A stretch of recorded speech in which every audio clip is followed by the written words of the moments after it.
Welcome to the Fearless Floyd Show. We'll begin in 40 seconds.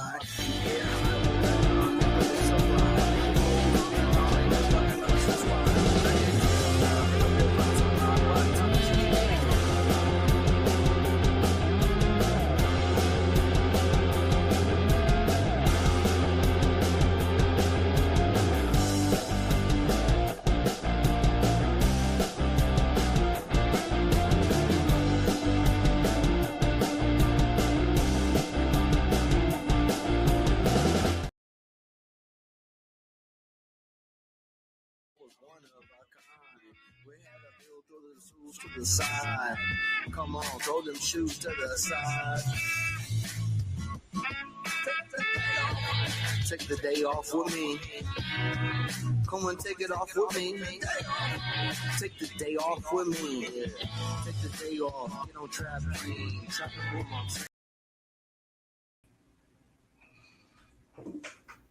Hello, everyone, and welcome to the Fearless Floyd Show. As always, I am your host, Fearless Floyd, and tonight I am always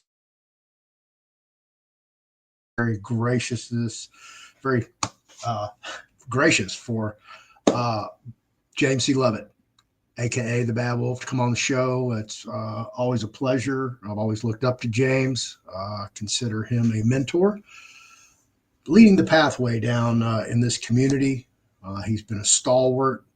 He's been one of the most stand-up guys I think I personally know in this community, and I know who's a stand-up guy and gal and who's not. Trust me.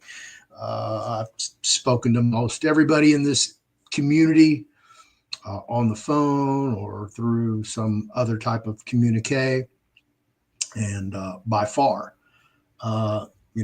James has always been stellar. He's always had an even keel, upfront, honest about everything he is and what he's about. And if you don't know who I'm talking about, let me dive over to his website real quick for you guys.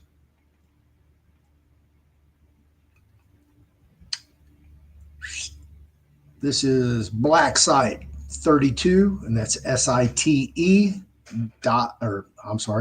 Blacksite SITE 32.com, and that 32 is the numerical. So it's BLACKSITE 32.com. Come check him out.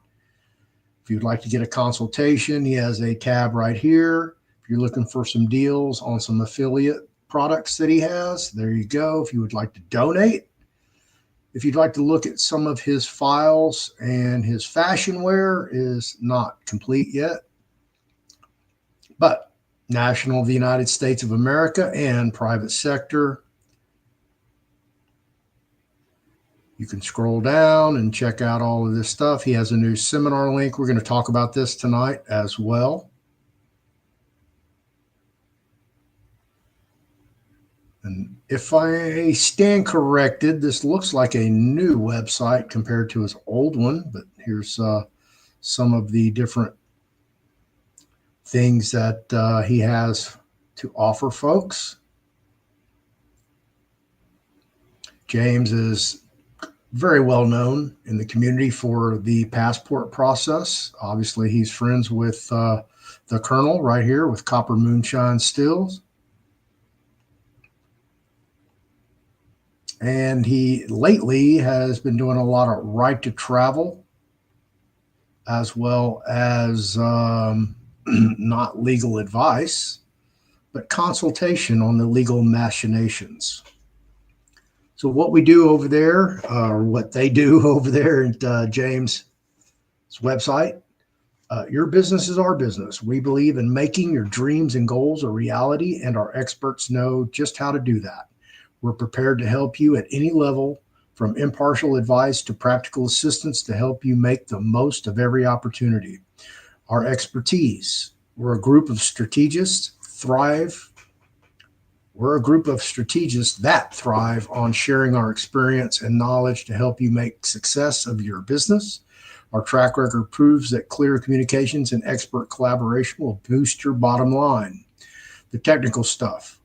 Whether you're just starting out or looking to restructure, we've got you covered. Our mantra is analyze, identify, advise, execute. Our mission is to create relationships, not transactions. Our promise is that we'll be there as questions or issues arise every step of the way. And James has not disappeared, so he'll be around. His experience after 10 years in this category, we decided to alter direction. Now we share our passion by helping others. Our ramp up process is designed to empower your team and outfit them with the tools they need to succeed. Talk to us today about how we can support your growth, limit your turnover, and put you on a solid track record to success and profit. Their approach. Our service includes a comprehensive consultation to help you identify gaps and opportunities, a comprehensive report that includes a project plan with timelines and milestones, a cost analyst, and a schedule. We offer a suite of quality products that will help you get there quickly and smoothly. That's how we ensure your success. Why choose blacksite32.com and James C. Lovett and his team? Business mentors are key. That's why when it comes to the client selection, we're choosy. We want to give each of you the time and guidance you deserve. Whether you're seeking a strategic alliance with the right partner, or special skill set or tool, call us today. Together, we'll create and refine your plan for success. We didn't get there alone, and neither will you. And there is James, the U.S. National Restoring Freedom's Non-Combatant Treaty with the U.S. So there you go, folks. That's James' website.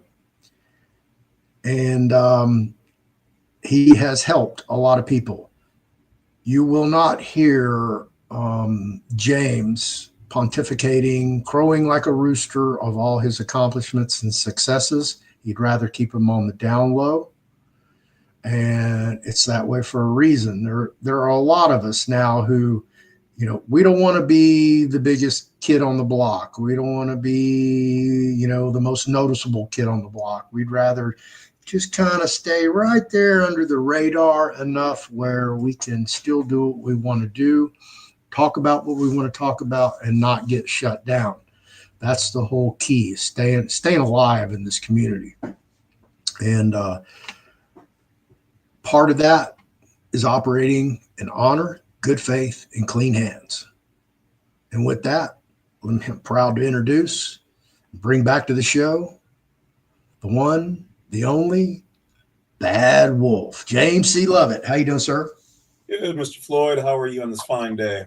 Awesome as always. I appreciate you bringing me back on the show. It is always a wonder, a fantabulous, I just made that word up, experience to be here, and one, to see you. I know we haven't really talked in a while. I've had some things, and we'll get into that.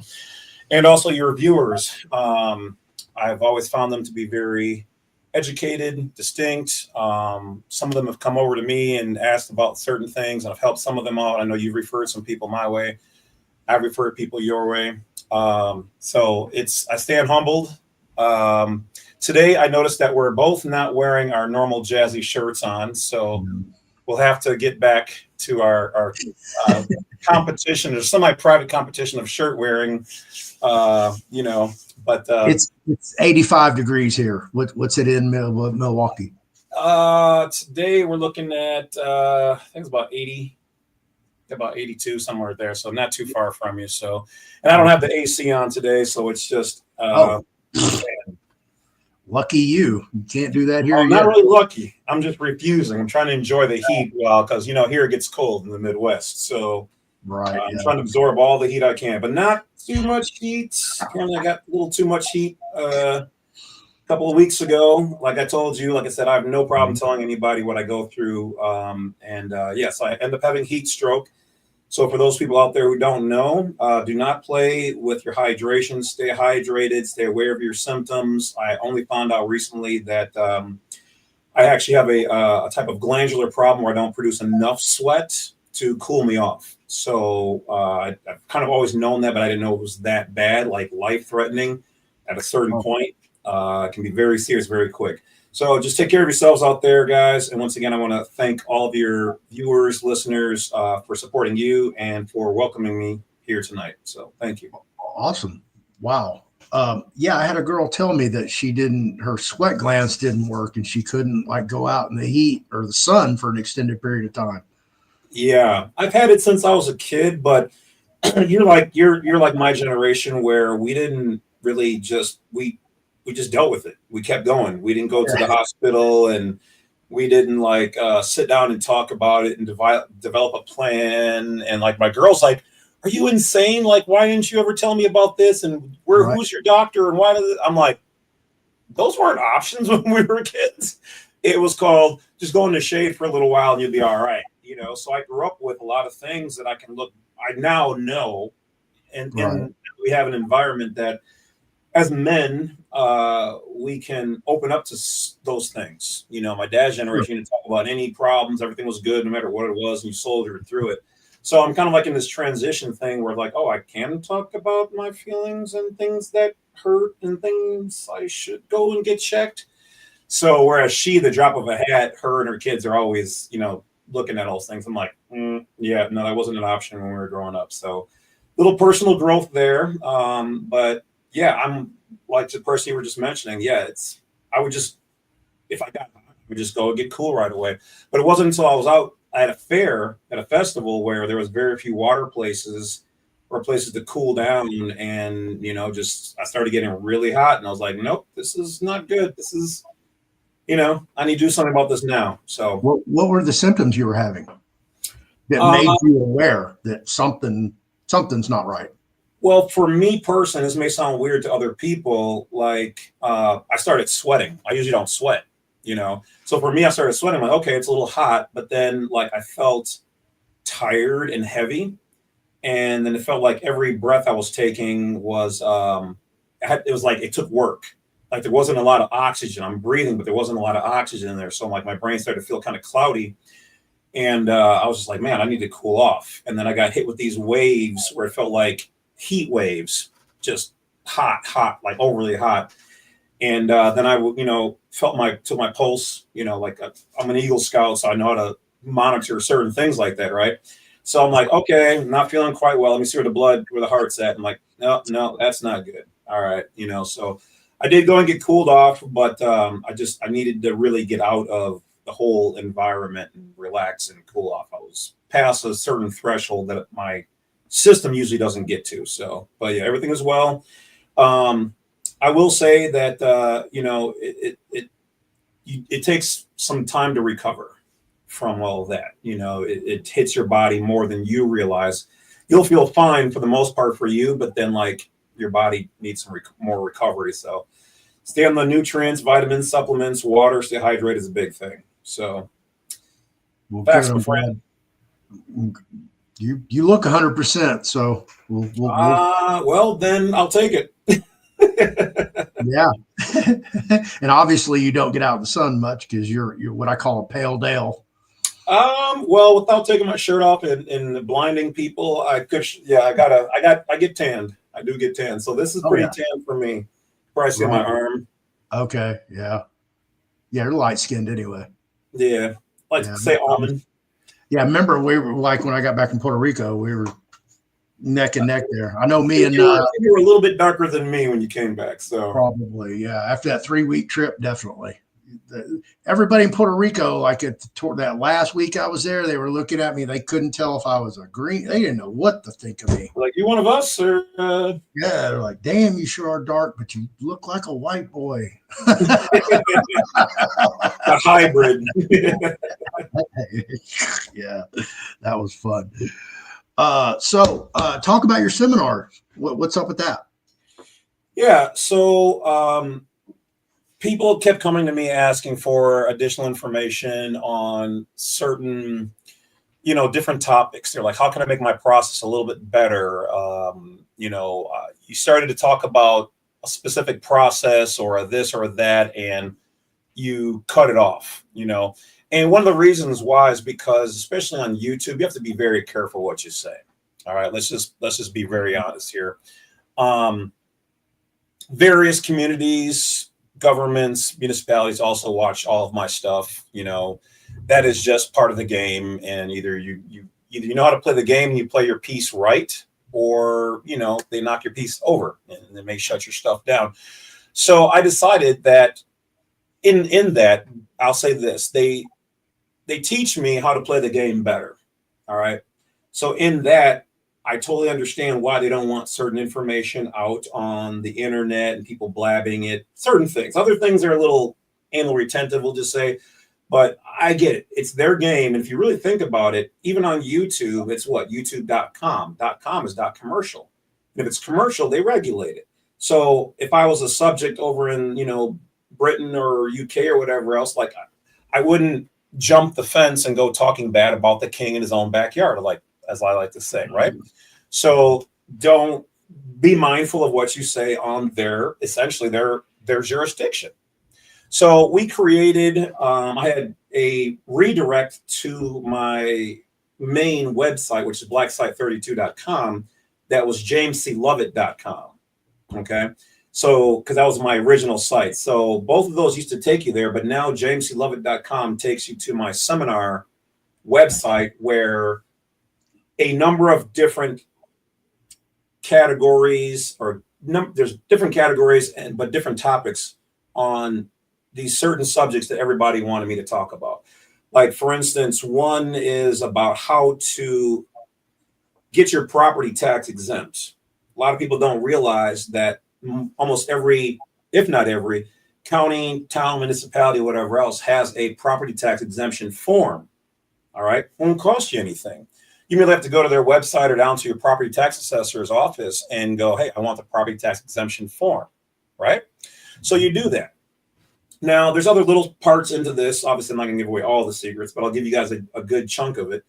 Once you get that form, you can do what the military calls reverse engineering and look on there to see what type of structures that they find to be tax exempt. You merely then make that structure, whether it's an irrevocable trust or an unincorporated association or whatever, what have you, okay, whatever they have on their thing, especially.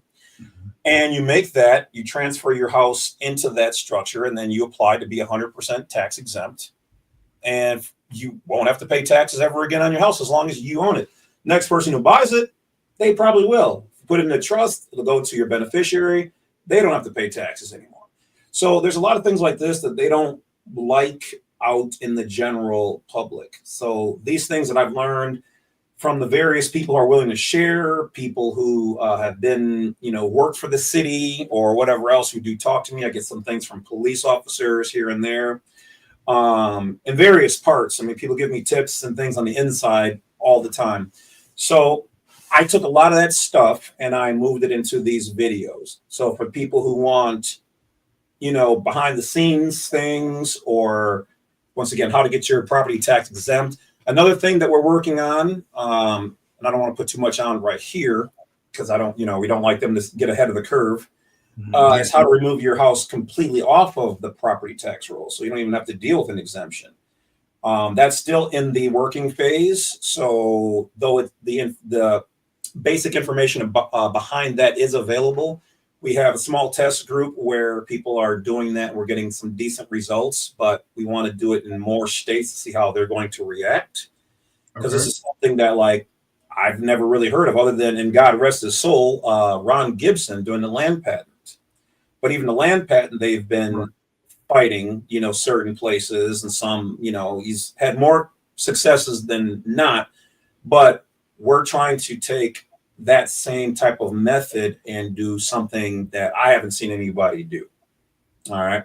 So we've got stuff like that. We've got information on right to travel, how to deal with your own right to travel case. Let me go back to the property tax. Yeah, go ahead. Does that include school taxes as well? That is everything. That is everything.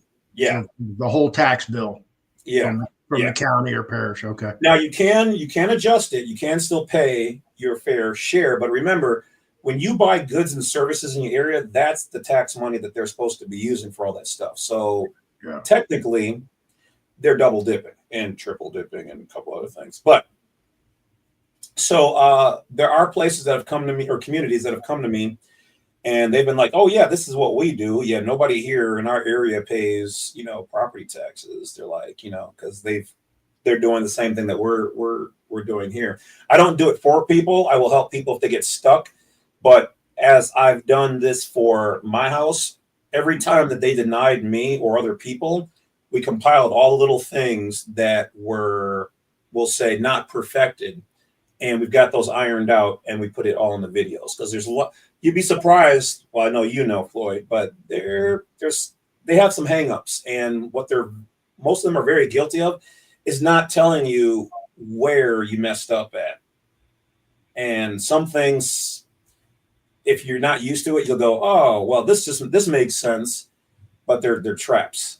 And then, like, after we reviewed things, we're like, oh yeah, that makes sense. Well, okay. Because remember, they're operating under the assumption that your property is situs, okay? And that means property of the city state, all right? Which is where we get the whole word like citizen from, citizen, okay?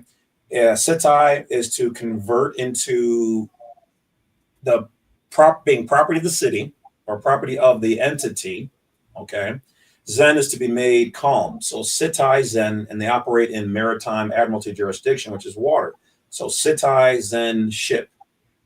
That's what they're doing. They're converting you, or they're colonizing you like columns to be official and formal versus wild, free, and savage.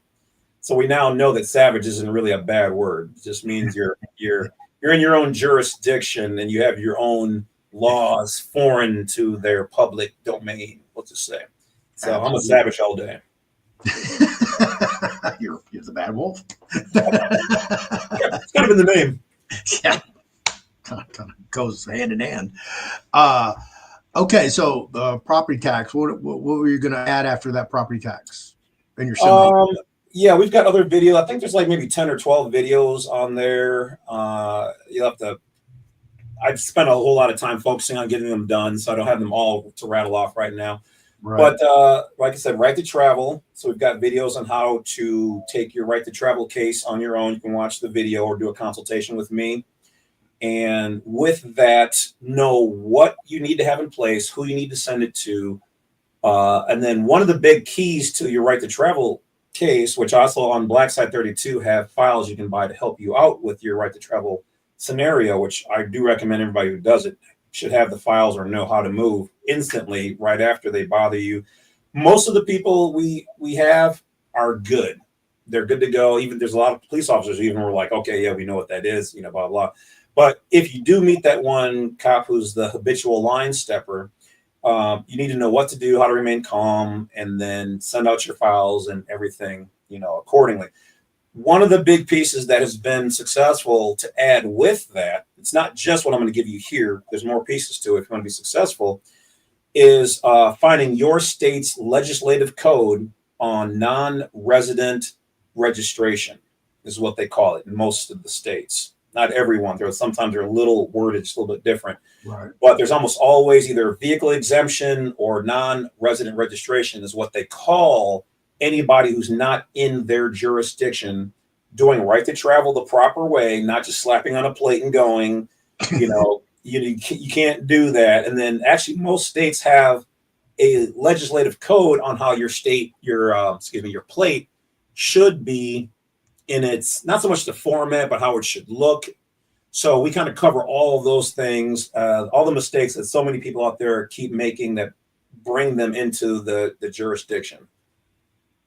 Oh, by the way, I'm not saying this like I had it perfect. I put myself out there. I didn't have it right 3 times, but I did beat them in court 3 times. Right. All right. So, but I can look back and see now that even though I won those, if I was going against me, I know right where I would have attacked. You know what I mean? Like I know where my mistakes were. So in the videos, we iron out all those things, and we actually have people now who are winning their court cases on right to travel. I guess I'll put it out there to some degree. Like I said, I usually don't talk about, I won't give names, but 2 guys in the same state, and I won't mention the state, we'll just keep it bland. But one won 500,000, the other one 1.2. All right. And though I didn't get to see any of that and I helped them to get there, it is what it is. But nonetheless, they proved that they had a constitutional right, and they gave them the state's legislative code on non-resident registration. They all have them, but you got to find that and add it to all your paperwork, because that shuts them down right there. You're killing them not only with the constitutional information, federal laws, court case, and then their own state code. Right. Like it's a wrap.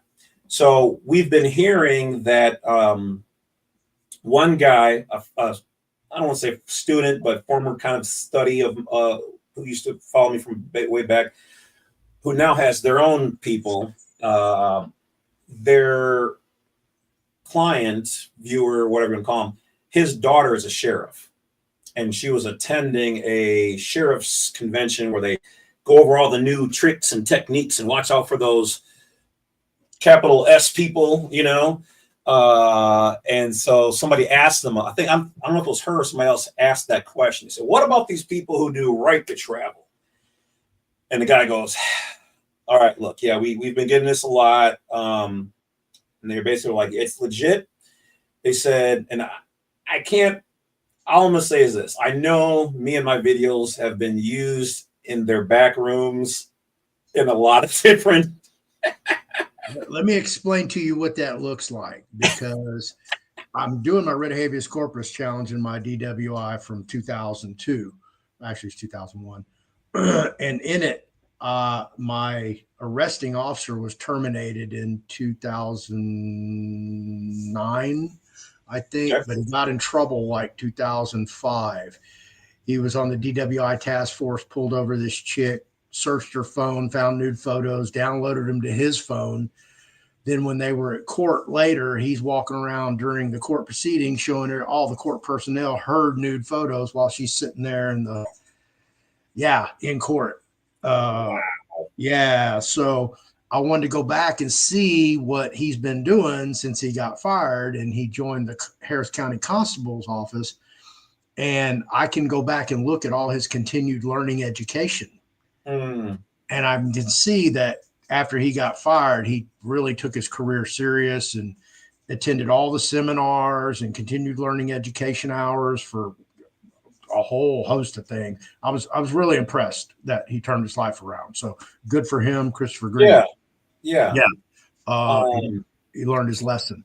So what they do is, you know, they'll have the big seminar, and then they'll go into little breakout rooms, and then they'll talk about specific things. And part of what I was looking at is, you know, he's learning about how to perform standardized field sobriety tests, or another one, they might, you know, how the new breathalyzer technology, all these different breakout rooms. This is what I do professionally, so this is how I know. And they go in and they update everybody on this, and then they hand out, you know, these handouts that'll have all the new case law, the state law, and how to defend all this stuff. And it even goes into the whole SC and the M's, those guys, you know, the melanated guys. And I was like, whoa, they get real deep with this stuff. Oh yeah. I got my hands on. I've been sent some other materials. A lot of people keep me informed. Some of the 3-letter agencies, I've reviewed theirs. I've done some videos on that. What's real in there and what's not. So in this particular, if you will, like breakout session or whatever else, the guy basically said, look, if somebody talks basically like they know what they're talking about and they're not harming anybody, as they know, they're not supposed to bother you just because you have a private plate or a foreign plate. But they were like, if they have no plate or they're speeding, then that's occasion for them to get into your business and your affairs, which is why I tell anybody who does right to travel, just don't speed. Don't give them any reason.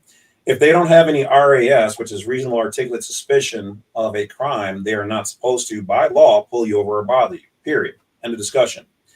And if you've done everything right, then you're operating under non-resident registration, which is their way of saying you're a foreign person, foreign national, or private citizen, which is what this guy referred to us doing it the correct way. He said there are some people out there who are private citizens who just don't want to be bothered. And we respect that. He said, leave those people alone. If they're minding their business, minding the law, leave them alone. He said, but if they're speeding or they're doing something, you know, obviously stuff that they should bother somebody about, then those are the people you bother and you go after and blah, blah, blah. So they're learning the difference. But still, yet there are still going to be some who are just habitual line steppers. And for those people, I just promote everybody on my platform to sue them. We've been non-belligerent, we're non-combatant, we're still not going to, you know, be that, but we're just going to sue every single one of them for every single thing. You know, if you're going to violate my rights or their rights or our rights, and you have everything done properly, and sue them. You know, but I tell my people, don't go out there trying to just test things out and find a reason to try to sue them, you know, or make a little hustle on it, because you're just messing it up for a lot of people. And some of them understand the private side, but a lot of them don't. They don't understand it. So to them, it does seem weird and foreign, and they're just on some whole thing trying to, take down the system or whatever else. And that's not the case. We just want to be left alone. We don't want to deal with any of their stuff, any of their people, no jurisdiction other than Constitution and God, unless we need to, which is how it was supposed to be. They've just usurped and abridged the Constitution in so many ways, and they have a whole system in place that is optional, but people don't know that it's optional. It doesn't mean you can break the law, you know what I mean? But it means if you want to be private and left alone, that's all you're saying. I don't want to be a part of your political thing. I don't want to be a part of your public. Just leave me alone. I just want to do my own thing. On the right to travel, and this is, I think, where a lot of people get sideways with law enforcement right off the bat. So let's just say they're running the private plates, whatever that looks like, whether they're legit, non-legit. Okay. So law enforcement officer comes up to the window. Of course, they got their hand on their gun and, I need some registration and ID. Do you roll down your window just a quarter inch and hand them your passport? Or do you just completely cooperate, roll down your window and go, yeah, here you go, buddy? So what I tell my people to do is to have all your materials proving what you're doing is legal for the state and protected by your constitutional right and court cases, all in a travel binder. Okay. Now, if you haven't done anything wrong, okay. So say it was me. So, okay, lights, and this has obviously happened before. So this is how it should go. Essentially, I would see that. I would reach and grab my passport and my binder right away, put it up on the dash before I even stop the car. Okay. That way I'm not reaching for anything and, something doesn't, accidentally go pow pow. Okay. So have everything ready. Boom, boom. And for me, because I know I have nothing to hide, we don't and this was, I won't say in error, but it wasn't necessarily right. Having let's say the VIN covered, we don't have to do that once you have everything done right. Okay. So I would hand them my ID, my passport. All right. And if you've done your passport the correct way, when they run it, it's going to tell them you're on the do not detain list. All right. So, but if you've done something criminal or whatever else, they're going to bypass that and they're just going to do whatever they need to do. But if you haven't done anything criminal, okay, and say you're speeding a little bit as a minor, they're generally going to let you go at this point in time. They're going to give you a warning. This is what you're supposed to do.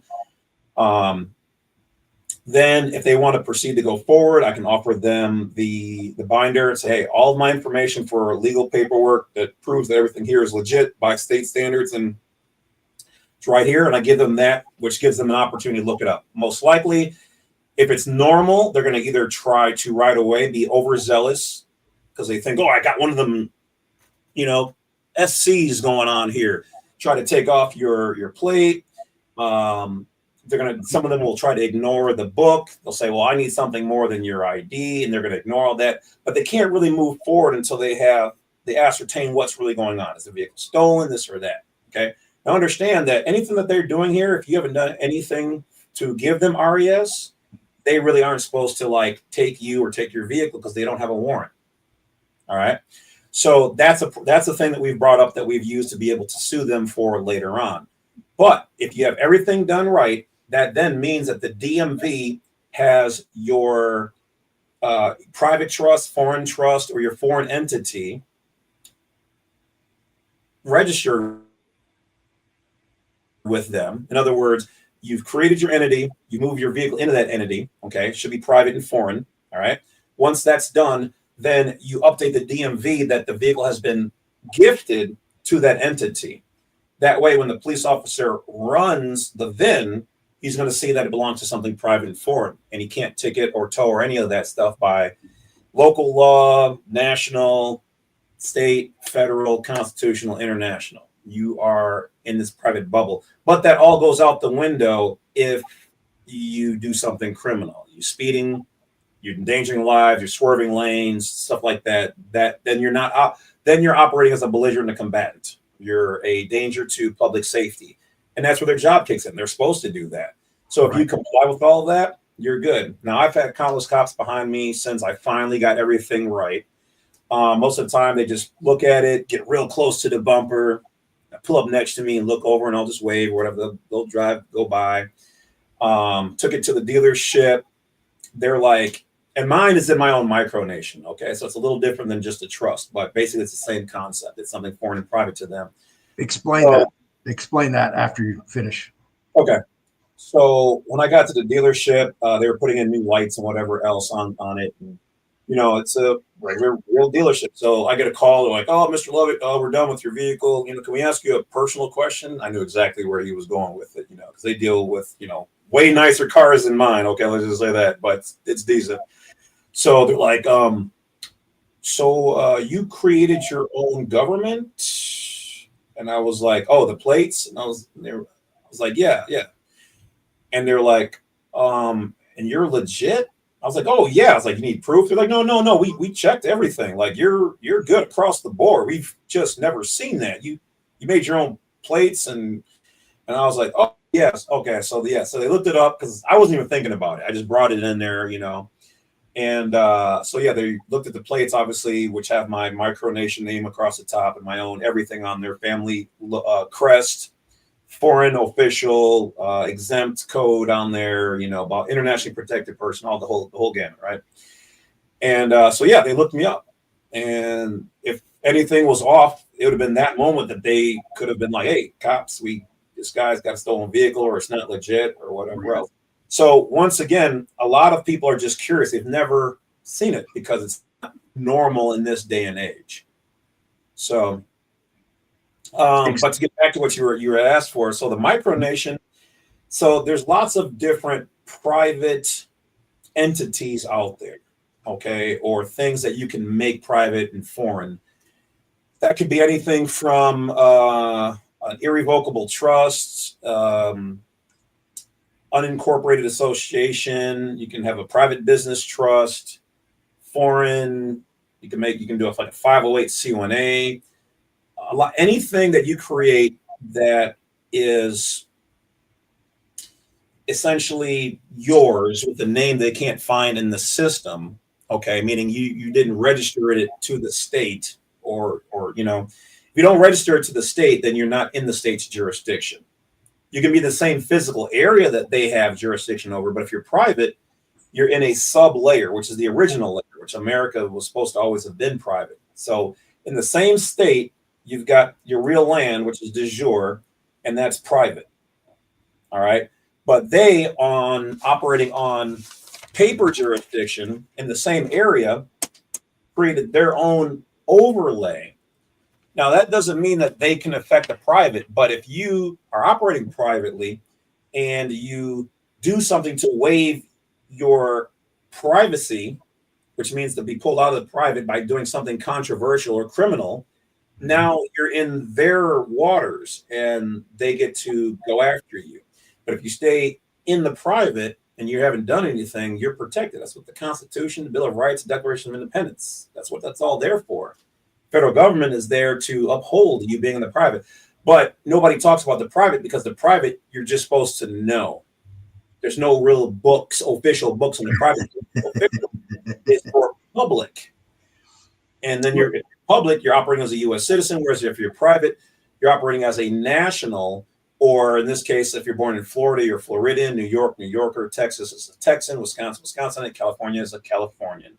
That is a private standing under GPO Style Manual, Section 5.23. It is its own thing, separate, but we get both. We get a public and a private side at birth. The private side we get because we're born with it, our birthright, and the public side we're given under laws or federal code like 8 USC 1401A for most people, or 8 USC 1101A-22 A and B. I prefer B, but A and B. So those codes give us the right to have both of those different sides. So you can operate privately or you can operate publicly. You can move back and forth, but you cannot be both in any one event. And that's where a lot of people get it mixed up. So that's where they get the whole sovereign, meaning private, but then there's the citizen, which means public. You can't mix both in any one event. But when you do, I like to say lowest common denominator, which is the U.S. citizen side, you're pulled into that one. They can never be pulled basically into the private. It's always they're going to pull you from the private. They're the guy with the van and the candy. The white van. Yeah, white van. The white van. Anything you register to the state, which what we didn't know years ago was when we decided to vote, we were registering not only to vote, but to be a member of theirs in the U.S. system as a member and employee of theirs. And as an employee of theirs, your name in all caps on the state level, not the federal level, the state level and lower makes you a member of theirs. And so anything else underneath your name as a member of theirs is then their property as well. So just from the voter registration? Not just that, but that's a big chunk. But once they have your name in there, your name is cannon fodder at that point in time, because now they're going to share it in every system. And then you go and get a bank account. Well, then guess what? You swear on there that you're a U.S. citizen. You didn't put Floridian or Texan on there. Get a driver's license. You swore there. Then you register your kids for school. You register your kids at the hospital, with the state, instead of the private birth document with the one with the baby feet print on there. Right. You took the other one. There's 3 different types at the hospital. But so yeah, everything there, and there's no law that requires you to register those things. What the law basically states is that if you are a U.S. citizen, which is optional for those of us not born in, well, actually legally it's good for people in the District of Columbia too. I learned that because they get both too because of the agreement. So they're born U.S. citizens, but their option is to declare themselves as nationals. We're born nationals, and we get the option of declaring ourselves U.S. citizens. Well, I ran across a statute. I did a video on it. I don't think I still have a tab for it. Where I believe it's the Immigration Naturalization Act, where it states that U.S. citizens are U.S. nationals and U.S. nationals are U.S. citizens. Yeah. Under federal code by itself, that's in the INA, but under the federal code, it's 8 USC 1101A-22 A and B. Says the same thing in regular federal code. Also, 8 USC 1401A states the same thing. Now, a key thing, if you want to bring this up, is under 8 FAM 301.1-1 letter B is a fire code that dispels this whole thing where people think that there's no such thing as a national. All right. I don't know if you want to bring it up, Floyd, or if you can. So I'll let you do it from your side. So go one of your tabs and then type in 8 FAM 301.1-1 and bring that screen up, just so people don't think I've got something set up here and whatever else. We'll go through you, and then if you haven't seen this is another one that knocks the whole national thing right out of the park that we've been using in court. Yeah, that looks like that should be at 301.1-1. Okay, so now go down to B And then if you can make it any bigger, or if you want to read it for the people or whatever. I can read it. Let me go back to the beginning. 8 FAM 300 U.S. citizenship and nationality. 8 FAM 301 U.S. citizenship. 8 FAM 301.1 acquisition by birth in the United States. So if you notice on the first part of the top, so for people who don't, let me back up. I sometimes speak fast. FAM stands for Foreign Affairs Manual. Okay, so this is regarded for worldwide. Everybody can look at this. Isn't anything special, even though it says unclassified up there. So 8 FAM, so Foreign Affairs Manual, and it says U.S. citizenship and nationality. So they're telling you right there in that title, you're getting both. We're going to talk about both. So if you want it, you can go through A. Primarily, it's about B, though, but that's up to you. I'll read A real quick. U.S. citizenship may be acquired either at birth or through naturalization subsequent to birth. U.S. laws governing the acquisition of citizenship at birth embody two legal principles. 1, jus soli, the law of the soil, a rule of common law under which the place of a person's birth determines citizenship. In addition to common law, this principle is embodied in the 14th Amendment to the U.S. Constitution and the various U.S. citizenship and nationality statutes. And number 2, jus sanguinis, the law of the bloodline, a concept of Roman or civil law under which a person's citizenship is determined by the citizenship of one or both parents. This rule, frequently called citizenship by descent or derivative citizenship, is not embodied in the U.S. Constitution, but such citizenship is granted through statute. As U.S. laws have changed, the requirements for conferring and retaining derivative citizenship have also changed. Moving on to lowercase b, national versus citizen. While most people and countries use the terms citizenship and nationality interchangeably, U.S. law differentiates between the two. Under current law, all U.S. citizens are also U.S. nationals, but not all U.S. nationals are U.S. citizens. The term national of the United States, as defined by statute, Immigration Nationalization Act 101A22 and 8 U.S.C. 1101A22, includes all citizens of the United States and other persons who owe allegiance to the United States, but who have not been granted the privilege of citizenship. Okay, so pause right there once, Floyd. So a couple of interesting things about this. So they're saying that everywhere else in the world, when people say citizenship or nationality, it's basically the same thing. But here, it's not. Those are two separate, completely separate things that we both are getting. Now, what's also interesting is that when I found this, and I made a video on this on my channel, about 2 months later, the Department of State Foreign Affairs Manual, they corrected the code because they had the code wrong. I actually pointed out that they had the wrong code in this, not the INA code, but the federal code. They had the wrong one on there. And they changed it about 2 months later after I pointed that out in my video. So when people tell me, oh, you don't know what you're talking about, I've literally corrected the Department of State Foreign Affairs Manual and other codes on Cornell Law EDU. And that also should tell you that they watch my videos. So I am very laser precise with my information. Now, what they're also saying in that particular code, though, there's a double entendre in there, okay, meaning something that has two different meanings. When they say that there are also U.S. nationals who are not U.S. citizens, there's two classes there, okay? So there's us, because we have the right to not be regarded as U.S. citizens if we choose. In any moment, at any point in time, generally, if you're going to do this in court, you have to have an affidavit or declaration that you're not operating as a U.S. citizen.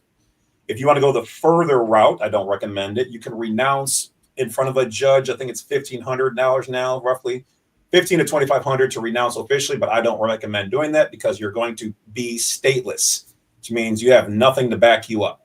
Okay, so don't do that. We just need to learn how to understand what the straw man is and how to use it properly. But there's a second type of national out there, and this is where the government usually, and a lot of police officers get it mixed up. They say, oh, well, you're not a national. You were born here. You're a U.S. citizen. Well, this just proved them all wrong, because it says all U.S. citizens are also U.S. nationals. Right. Period. End of discussion. Mm-hmm. Police officer, judge, government, you're wrong. You're wrong. This proves it. 100%. Done. Thanks for playing. However, this is where they get it mixed up, is because there's different types of subclasses of nationals. We are the primary class, but there's also a secondary class that are from America, Samoa, and Swain Islands. If you look at under B and you go to number 3, it says that they're called U.S. non-citizen nationals. And yes, it may sound anal, but every single word involved in what they call something matters.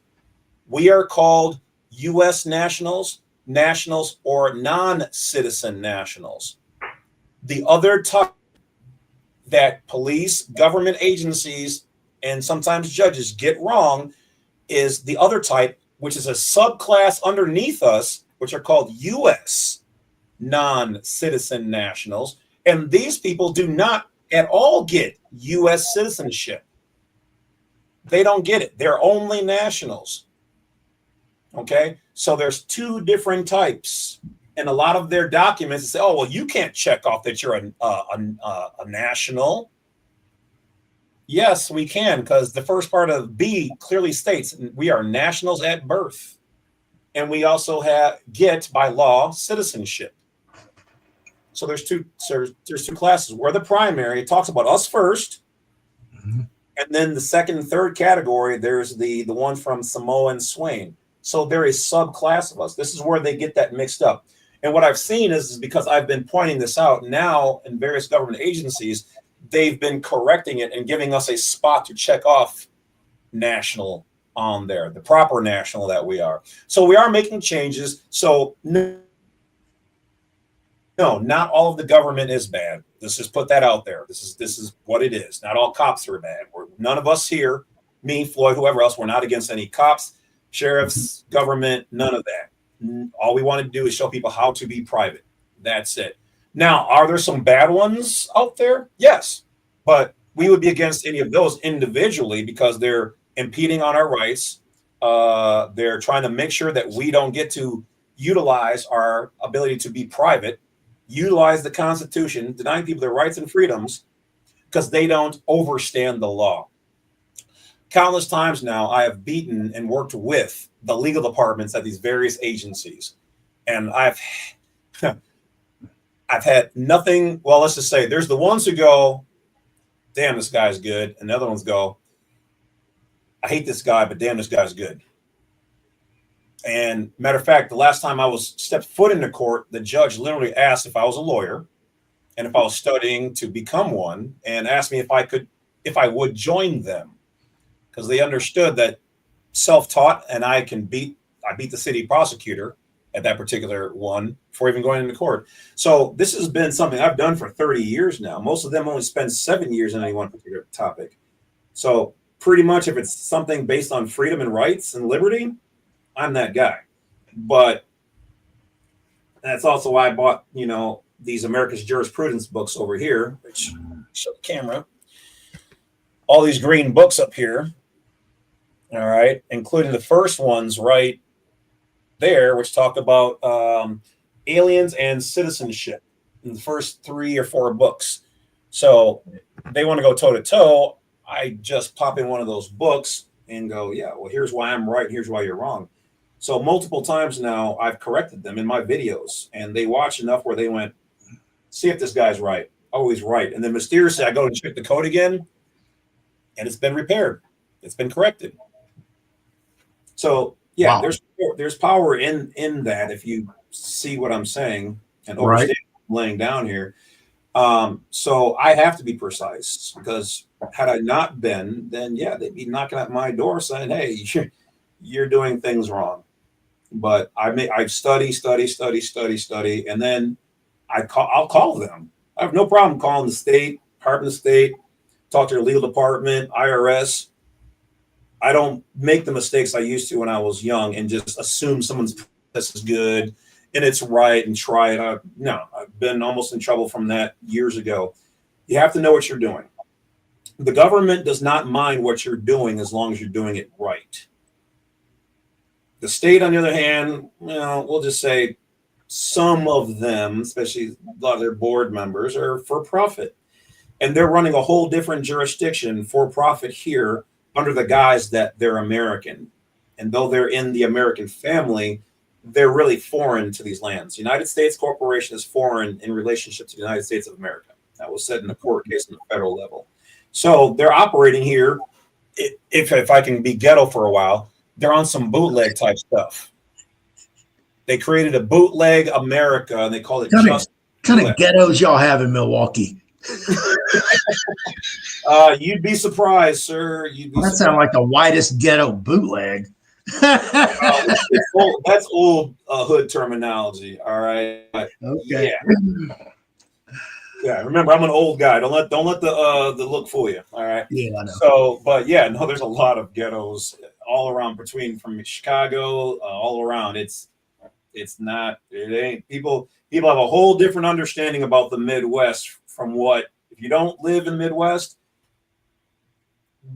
especially in Mill, Madison, Kenosha, Racine, they call it the murder mill. It goes down. It is not sweet. People might think it's all farm fields and cows. That's in the outer parts.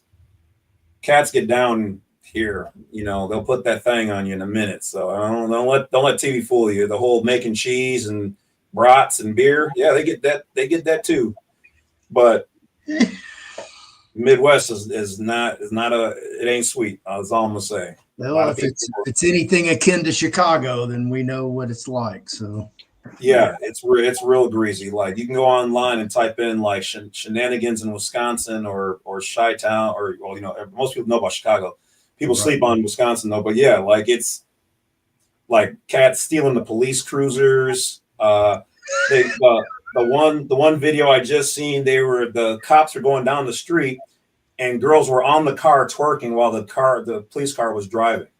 What? Yeah. Cats will get down. Talking about they'll brick car police windows. You're in one of those out of control cities. Well, if recently what they've been doing, and that I don't want to say we made famous, but the Kia boys kind of got their start here. The street, look up Kia boys, or else the street, KIA boys. Look it up. You'll see how these YNs get down, or else you can look up the street takeovers where they shut down. We have those. Yeah, a lot of that was here way before it was a thing on the news. That they were just bricks through cops' windows. No, that won't go down here at all. These cats, they're. I'm telling you, look, it's wild. I'm telling you, these cats pull things out on the police most of the time, and as long as the cops are like, if they ain't starting nothing, leave them alone. All right. But yeah, they get down. These cats, I'm not saying I agree or that it's good, so don't misunderstand that. I'm just saying that, like, Wisconsin's the Midwest. Because I've lived everywhere out this way, and it's wild. I see some things going on in Madison that, like, I'm like, man, I won't even say all of it, but some cats were doing some things on the street, and I'm like, hey man, y'all better chill out. I see some, like, cops ain't gonna do nothing. I'm like, yeah, they will. Cops walked right up. These cats were doing certain things and may have held some substances in the cop's face, and they're like, I'm on duty. Like, what? Like, you would get down if, like, oh my God. I'm like, work uniform, you'd be getting down. Okay. I ain't been in the streets like that in a while. I just chill. That's why I was like I said, I'm trying, like we talked about earlier, Floyd, I'm probably going to be leaving the Midwest. It's a little wild. and there's just not a conducive environment to really flourish. You know, like there's pockets where it's cool, you know, but yeah, no, I don't recommend that. Put it this way, like a lot of people from Chicago move up this way, and so that brings the wilder stuff, you know. Right. So, Couldn't get away with it there. We'll get away with it here. That kind of thing. That's sad. Let me ask you this real quick before we get off the topic of the U.S. Nationals, because as far as I know, we've only seen one U.S. national passport, and that's Max's. Have you seen any additional U.S. national passports? I have not seen anything where it's something special. I only seen one or two people with the endorsement code. Oh, really? But I have not seen. Now, if you read the code correctly, and then you think about it, this makes sense. It literally says in, 8 FAM 505.2, under passport endorsements, it says you are to print or stamp clearly the endorsement code. They're talking about you. If you know what you're applying for, you're supposed to put it on the endorsement page. You're supposed to either print neatly in black or get a stamp and stamp the code in there. And now what's interesting about this too is that after I talked about that particular code, the Department of State, I'm telling you, man, it's hilarious. You can't make this up. Can't make it up. The Department of State rewrote the same section I was talking about to show us exactly how we're supposed to have it printed in the passport book. They must have a whole team or an AI now dedicated to watching me. And when I say this is wrong or this needs to be updated, they do it. So yeah, check it out. Go back to your screen. Let's do it. Let's show the people if you don't mind. The FAM? Yep, 8 FAM, but we're gonna go to 505.2. Okay. Let's give the people what they want. 505.2.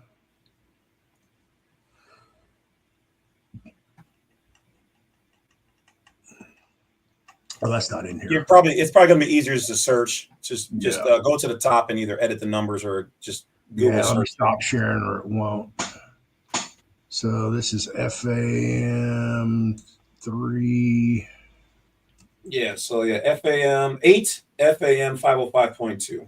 505. Let's try 505. See what pops up. Nope. Yeah, they caught on to that. They're not gonna let you slide through. Yeah. I think we're all black at the time right now, too, just so you know. Why didn't that give me? Oh, there we go. 505.1. 0.2. 0.2. There we go.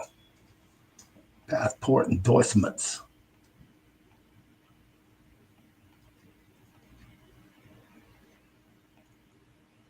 All right, we're good to go. All right. So they basically give you some general information at the top, blah, blah, blah. Let's see here. But primarily, let's see here. Go back up a little bit. Just see. I think it's right here, right? It says under A, endorsement, official stamped or printed. Okay, so they changed the wording a little bit. It used to say you must use specific to prescribe a situation. Okay, but if you notice in the first part, okay, the way they have it, it says an official, okay, then it says or stamped. It doesn't say official and stamped, okay, meaning it doesn't have to come. So they can do it or we can do it. That's how it is written. Where is it saying that at? Go up to the top under where it says endorsements. Endorsement means an official stamped. Okay, so that's one part. That's one subject right there. Means an official stamped. Now, if it had to be official printed, it would say official stamped and printed. So it says or printed, identification of the circumstances under which a passport was issued or can be used. All right. Then it says on B, supervisor, counselor, blah, blah, blah, center, endorsements are processed correctly. It says you must use standard text for each endorsement. Do not modify the endorsement. Under C, you must use a specific endorsement. Okay, so if we move down, let's keep going down. It says if a passport contains 2 or more, that limit is valid for the period. Okay, so yeah, they changed a little bit of the wording in there. This one, C8 FAM 706.1 for specific information on using endorsements with passport cards. You can click that one. I don't remember what that one says off the top. Some of them, yeah, do that. Yeah, that one's unavailable. Figures. All right, so if we go down, yeah, just keep going all the way. Wait, right there. Until April 2026. 900 characters. Individual endorsements are limited to 100 characters. Deletion. Otherwise, applicant must reapply. Here we go. Use a ruler and a black pen to neatly line out the endorsement text. That's if they have more than 2, or it used to be you can only have 2 in there, and anything more had to be lined out. You can only have 2. Yeah, so they changed the wording a little bit, but here's also one of the things. When it doesn't say that you can't or only these people can do it, you're good. So if you stop right here, look on the top there where it says use only when authorized by CA, PPT, SIA. This is their special department who can put the endorsements on. If you go back down a little bit. Down? Yep. Okay, stop. Right here? Yep. So that tells you that this code can only be used by this department, the CA, PPT, SIA. So now if we go down, so keep dropping down, because almost all of these are going to say only that department, only that department, only that department, only that department. And what is? It's their special department, some muckety muck high guru, only they can do it type stuff. I wonder why this says Charleston Passport Center. Why that's so special? No fee, regular passports. Yeah, they can issue those to. I'm surprised they have Charleston on there. Actually, I had to do some work to find that name out, but that might be something we'll talk about after the show. Okay. But as you go down, you'll see endorsement 05F, 5G. A lot of these are new. They redid this after I made this kind of public. So we're going to go all the way down to 08 and 09. Because almost all of these are going to have authorized only by CA, PPT, SIA. Boom, boomity, boom, boom. So keep going down. You can see the new ones because all here they use all caps. Here they did lowercase. Yes. They're telling you stuff if you have the overstanding. Okay, so now here at 08, okay, or right, nope, you're good. Okay. So right there, so 8 FAM 505.2-9 endorsement 08. This is now how they're telling you that this should be put into your endorsement. And if you look here, it doesn't say only for use by CA, PPT, or SIA. So this is one of the few endorsements we can use for ourselves in our books. And because I told them, I said, we don't know what it's supposed to look like in the books. So somebody seeing that decided, okay, we're gonna accommodate this request. And they're now showing us. Here's the BARD terminology. The bearer is also known as KA, which is your given name, or KA, your surname. And it says underneath it says bearer uses an assumed name, okay, in addition to their legal name. So if we process this, so they're basically telling you that if you put 08, they're telling you that they recognize that you have a different name, your given name. Okay, so KA here means your given name, in addition to their legal name. So the government does recognize that there's a difference between your legal name and your given name. Your given name is private. Your legal name is you as a U.S. citizen. Then here's the sexier part. The code that I kind of made famous, if you will. 8 FAM 505.2-10 endorsement 09. This is the coup de grace right here. All right. It says the bearer is a United States national and not a U.S. citizen. This is what puts you on the do not detain list. This is when we were doing a lot of the explanatory statements. We were asking about being on that list and getting this standing as a national recognized. This is what we were saying. We didn't know this was the code we needed to put on the endorsement line on the passport. This is what we were missing, right? So they don't teach you this. You can ask about it, say, oh, we don't know. You have to be in the know. You have to find it. You have to use it. And then you have to stand on it as why you have a right to use it. So let's look at A.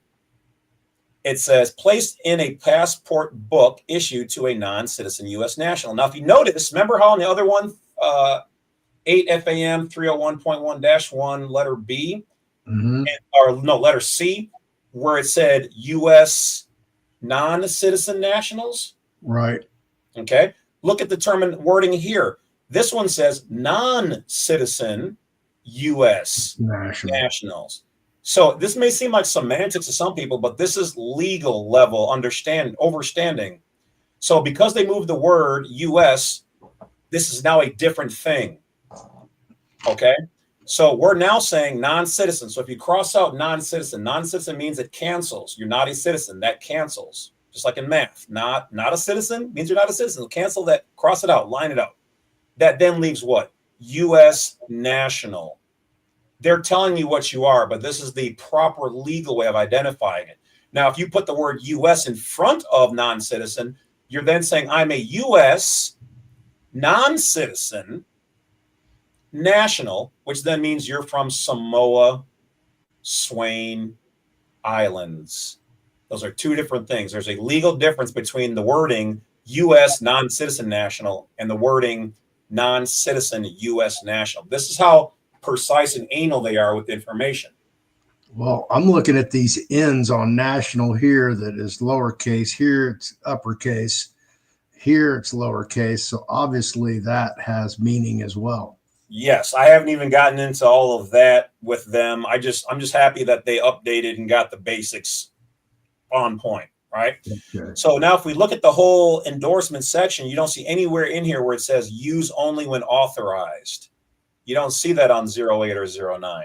They're telling you if you have the mind to overstand, these are two of the codes you can use because it doesn't tell us we can't. You can use anything that they have unless it says you cannot use it. So if we look at B, like you said, U.S. national will be printed instead of USA on the front of the passport card. They don't do this any longer. They no longer do this for what they've deemed to be your national security. They don't want anybody to know that you are this special thing. We're just going to make your book and card look all the same. So that way you have privacy, anonymity when you go through. But when they run the card, and I've already had this confirmed, and I won't give out this exact location, by a leader of an embassy. They confirmed what I'm saying is accurate. Okay. So then letter C says, prior to the creation of this endorsement in 92, and this is about when I had, which they won't give me through the FOIA request. They can't find it, apparently. The old DS-11s, it happens, the papers get moved around. It used to, the bearer status as look at the wording, non-citizen national. Okay. Not U.S., okay, but non-citizen national, like I said before, there are different categories. We would be considered the non-citizen U.S. national. This is the primary category, and underneath this is then the term U.S. non-citizen if you're from Samoa and Swain. The bearer status as a non-citizen U.S. national is indicated. Now, here's how I'm going to pull this all together to prove my point for those people who are naysayers. Was indicated by circling the word national or crossing out the word citizen in the secretary's message on the signature page of your U.S. passport. Floyd, please go get your passport book from any year right now. Okay, hang on. It'll We're be a gonna. minute. So let me hang on.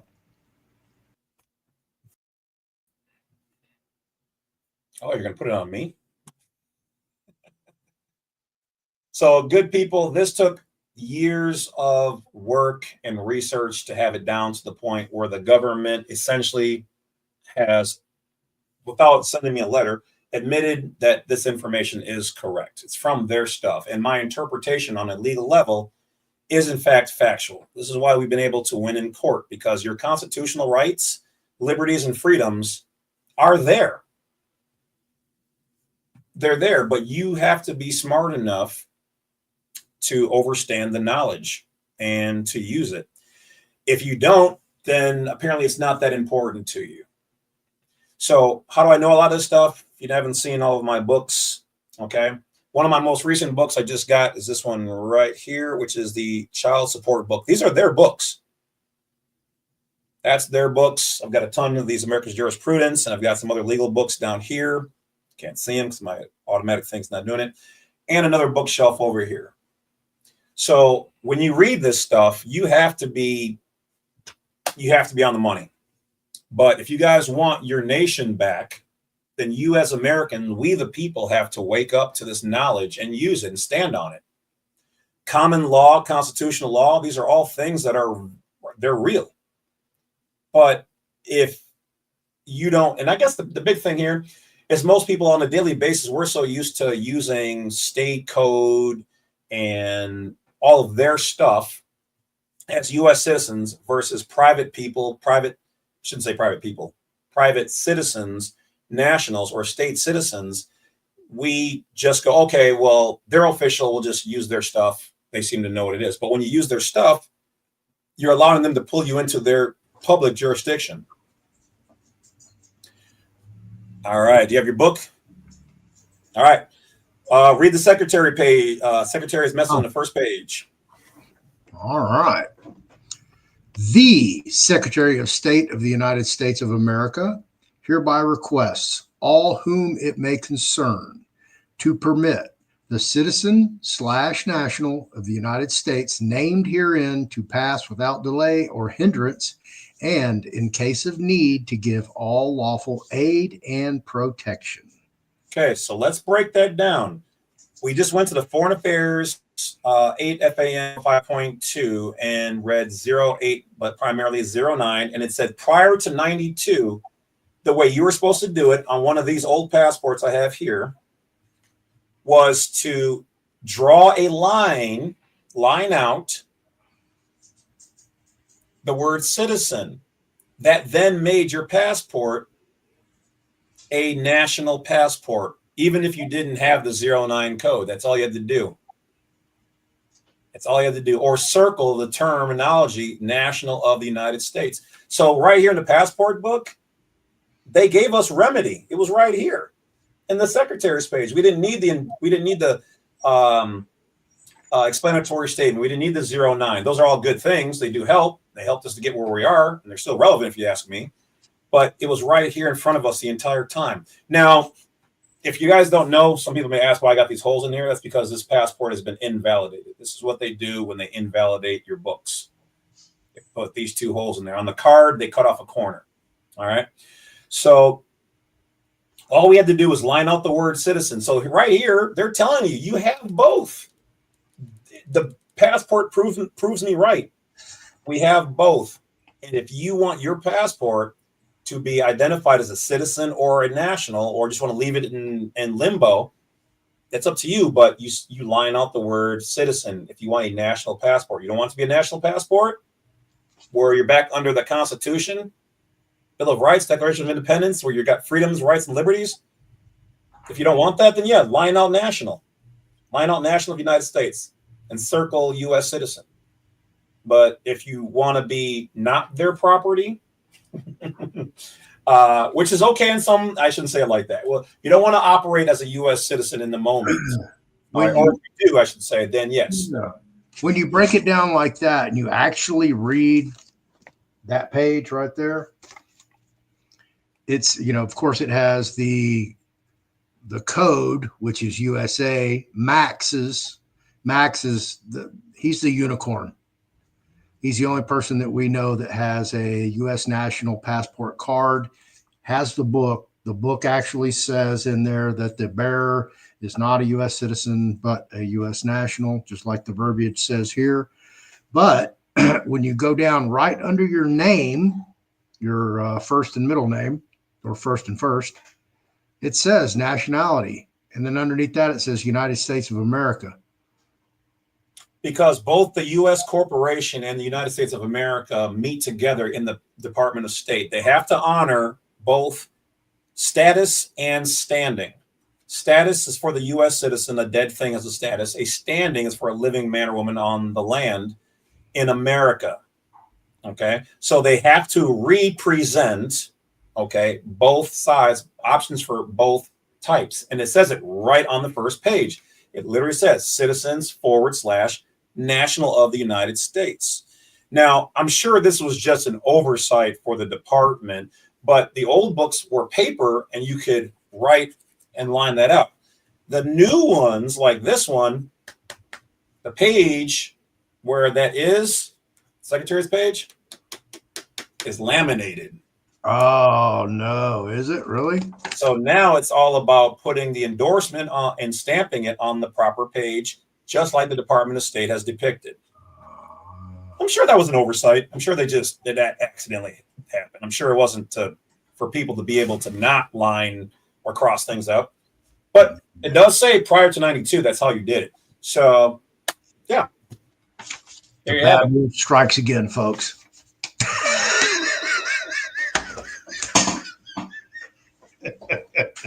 Just a coincidence. That's all.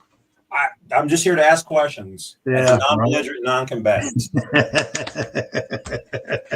Patriot of the United States of America. That's all. I'm just I'm not. And as always, like I say on my channel, do your own research. This is education and entertainment purposes only. These are my individual experiences, and do not hold Floyd accountable for any of these things. Do your own research. Don't hold me either. Just look up the codes for yourself. That's all I'm saying. And if you differ or disagree, which hasn't happened in the years I've done this, but then feel free to move as you see fit. But if you do find it to be interesting and you want your rights and freedoms and liberty, then I would highly suggest you get your passport done in whatever way, shape, form you feel comfortable as a national, if that's what you choose. If not, understand this. I've come a long way to understand that the straw man is not this evil person or evil thing. They take advantage of you, but it's also because we don't know how to use it. We also do not know how to do commerce correctly with them. That's a fact. We don't. They don't teach us how to be private. It's not their job. There's nowhere in the law. I looked. There's nowhere in the law where it says they have a legal or lawful duty to teach us about the private. There's nothing. What they do for the public. So they teach us how to do things in the public. If you ask. If you don't ask, well, then you're just considered the janitor of the U.S. corporation, and so mop on. Here's the bare minimum that we have to give you, and anything else, it's going to make, and that included, is going to make them money. Right. If you want your rights, the way it was addressed to me through a third party was that if you want your rights, you need to figure out what they are, and you need to stand on them and assert them.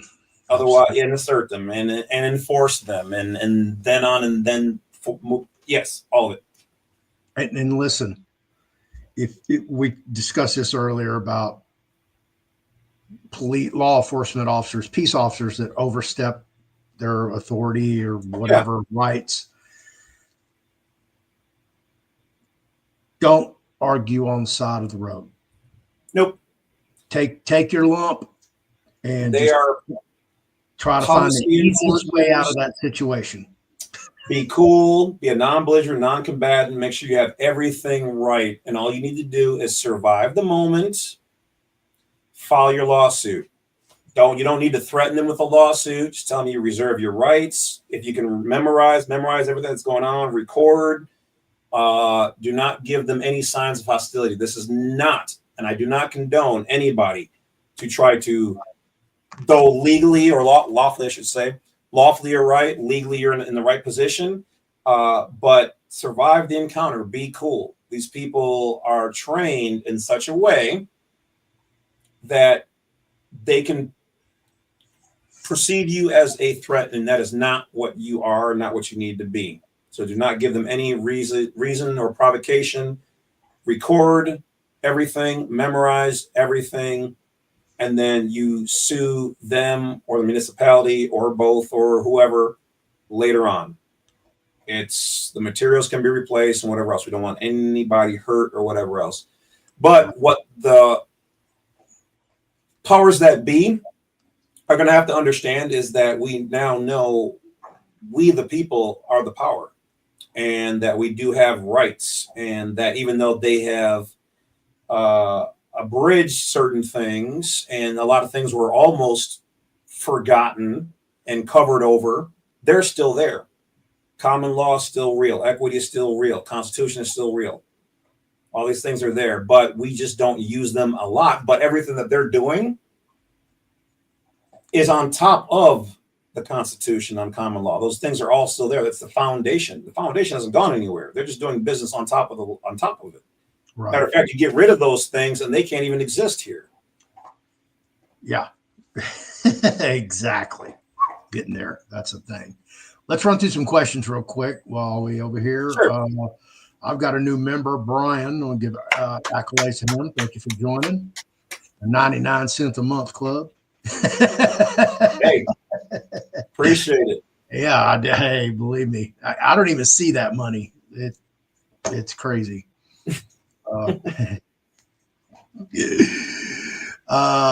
Lee Johnson. Oh, thank you for that. I appreciate that, Lee. Thank you for showing up. I hope you're learning something. CC48, how you doing? That's a new viewer for over here. That must followed you from your channel. Could be. Yeah. Cass, the state of mind in the state of Maryland. The secured party doesn't need a registration or title in their law. I don't know. That's that would be a A6 question, Maryland. Yeah, I'm not too familiar with. There's only a couple of states that I know pretty well. That's right. Not one of them. No. If you're issued a ticket, how do you deal with that? We kind of went over that. Do you want to give a kind of a little quick step by step? Once again, when I deal with people who've gotten tickets or whatever else, I like to backtrack and make sure that they have done all of the necessary steps to do right to travel correctly. If you give them the ability to prove you wrong, let's say you didn't record the sale of the vehicle to your entity and whatever else, then you still might win your case, and you can definitely refuse and return the tickets and make a copy, keep the copy, but you still need to handle the matter. So basically, I personally have all my paperwork ready. I've done this multiple times now. You would make a copy of the tickets, send in your paperwork proving that you're doing right to travel the correct way, your vehicle, all that stuff needs to go into them. And then you keep a copy of the tickets for yourself, but you send them back the originals and you mark refused on there because you're not contracting. That's what that is. Other than that, like, just make sure you have your right to travel, everything right, and I do recommend having a binder in your car. I would not put your address in the binder. I would have a copy at home, one in the car and one at home, definitely. Maybe even an extra set ready to go to print off in case something does happen. So that's basically how you deal with it. You're going to send them back refused, but you can't just do that if you're driving. Okay, there's a difference between driving. Matter of fact, even the word driving in Black Law's dictionary says that's commercial. That's public. And they regulate everything public. So if you're doing private, they don't have jurisdiction over you unless you do something criminal or whatever else, endangering public safety. So, but yes, if you're doing everything correct, then yeah, you would mark them refused, send back the original, keep the copy for yourself, send them all the evidence that, for me, I've got my picture of closing out the driver's license, got a copy of the official form, so I don't have a driver's license. You want to have like your state's legislative code on non-resident registration for the vehicle. The vehicle's in something private. It's not registered. Blah, blah, blah, blah, blah. You got to give them all of that. And then your case will go away quietly. And if you need a consultation, blacksite32.com. If you want more information, blacksite32.com. But I do recommend doing it. If you want to watch the videos, once again, the Badwolf on YouTube or Badwolf Unincorporated on my YouTube channel. But do not just jump into this. Understand that some of them are habitual line steppers, and you're going to have to deal with that. I've been ticketed. I've been towed until I got it. Did some, got locked up because I didn't have everything right, and they were within their right. So at the time, I didn't sue because I was like, even though I won my case, because I was like, you know what? I didn't have things right. I know I didn't, but I convinced them, the court, that I was right. So they gave it to me. Yeah, right. had enough ammo. Yeah, definitely. I mean, I had all the court cases, I had all my documents, everything was good. It's buttoned up. But that's how you have to be, because all those little things are contracts. They're agreements. And you're saying, I am a member of yours. I am a U.S. citizen. I am a resident or resident. I have resided from the private to the public. That's what that word means. Resident means resident, resided and enter, or res identity, RES. I did a video on RE, RES, REG, and that's what it means. Res ident. You rescinded or recited your identity. Yep. All right. Next up, we have Big Roy, 9828. Welcome to the show. Should I update my passport if I still work a job? I would like to say if you're not going to do right to travel, you don't have to. But if you feel moved that like you just want your passport to reflect who you are, we just showed you how to do it by creating the endorsement, putting it in the book yourself. But yes, you can, depending on your situation, I don't know what it is. I do consultations on that kind of stuff. But generally, the DS-82 is a way to update your passport. And the DS-5504, I think, is the other one. There are some tricks that we'll just say some things that you may want to be careful of if you're just going to update it. It is generally best to wait until your passport expires, or if you happen to lose it, to then take the opportunity to do a new DS-11 to make sure everything across the board is done correctly. And what do I mean by that? For instance, the DS-82 does not have a place where you can update your parents, your pair of renters, mom and dad's information, which can affect the outcome of your attempts at getting a national passport.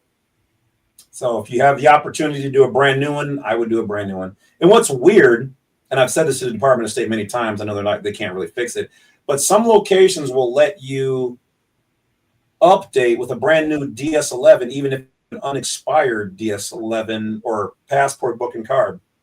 But according to their code, no location is supposed to do that. They're not.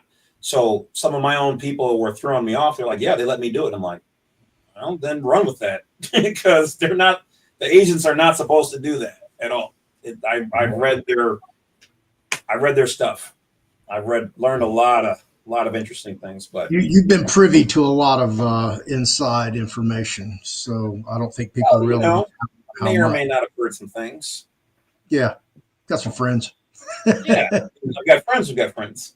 Yeah. And here's a great guy, Strawman. Strawman is a great guy. The whole thing is understanding that the strawman on the state level is a legal person. It's your ens legis. It's your nom de guerre, which means Latin for your war name. They're waging war. This is your suit. But on the federal level, your name in all caps is actually you. It's not a strawman unless you indicate that you're a U.S. citizen. And that is according to their GPO style manual on the rules of capitalization. A lot of people get that wrong. So what's the difference between a U.S. lowercase national versus U.S. uppercase national versus American national? Oh, Chris, really? Okay. Yeah. All right. So, Let's start with American National. That's low hanging fruit. okay. So the terminology American national is not, it does not have legal standing. Okay. So what that means is that it'd be like in Brazil calling a Brazil nut a Brazil nut. They don't do that down there. So here we don't say American national. Some people have taken it in the private, which they're able to do, which isn't, they have the legal right to do that, but it's not recognized legally. Okay. They can do that, but there's no such thing in the America's jurisprudence books on law of American national. It has been mentioned, I think, in one of the codes, but not together as that compounded word as it being a separate thing. So it doesn't. The American national technically, legally, does not exist on the legal level. They're just saying an American who is a national, but together there's no such thing in America's jurisprudence. Nowhere across the system do they recognize that terminology as being what we would like to think that it means. It's just saying you're an American and you were born a national. In Brazil, we grow nuts. Down there, they don't call them a Brazil nut. It's kind of a given. It's a nut from here. Right. So you're just a nut from here, as an American who's a national. That could also apply to a Central American national or a South American national, and we're North American nationals. So that's why I decided that one was a low-hanging fruit. So that's out of the way. No legal standing, no legal enforcement. Now we're moving on to the national versus national, lowercase versus uppercase. Okay. Battle's on. All right, I'll see if I can get this one good and correct here, but quote me if I'm wrong, Floyd, or jump in if you want to help field this one. So essentially, depending on how, and I dealt with this on Cornell Law EDU, where they used a capitalized S to reference a different class of entities. Okay, so the government operates. Camera's looping. The government operates differently than the states.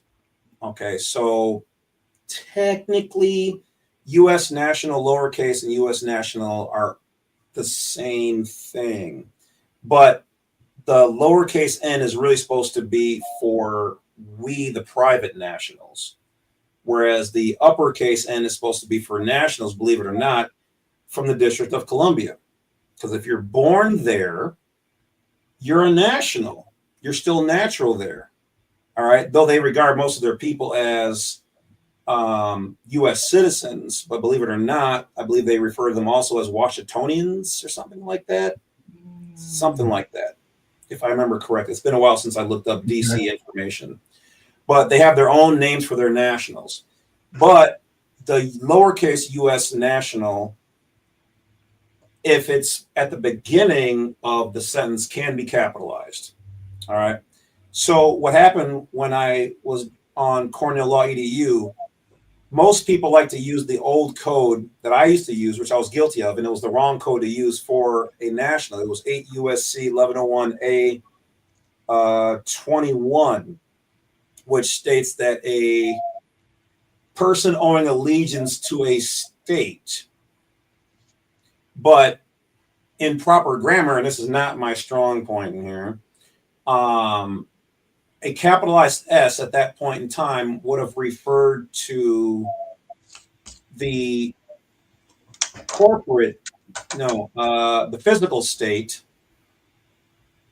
and that was wrong, because at that point it means all of the states, okay, any version of the states. So it really should have been a lowercase s on there, meaning you can be anyone who pledges allegiance to any of the states. My nation is a state.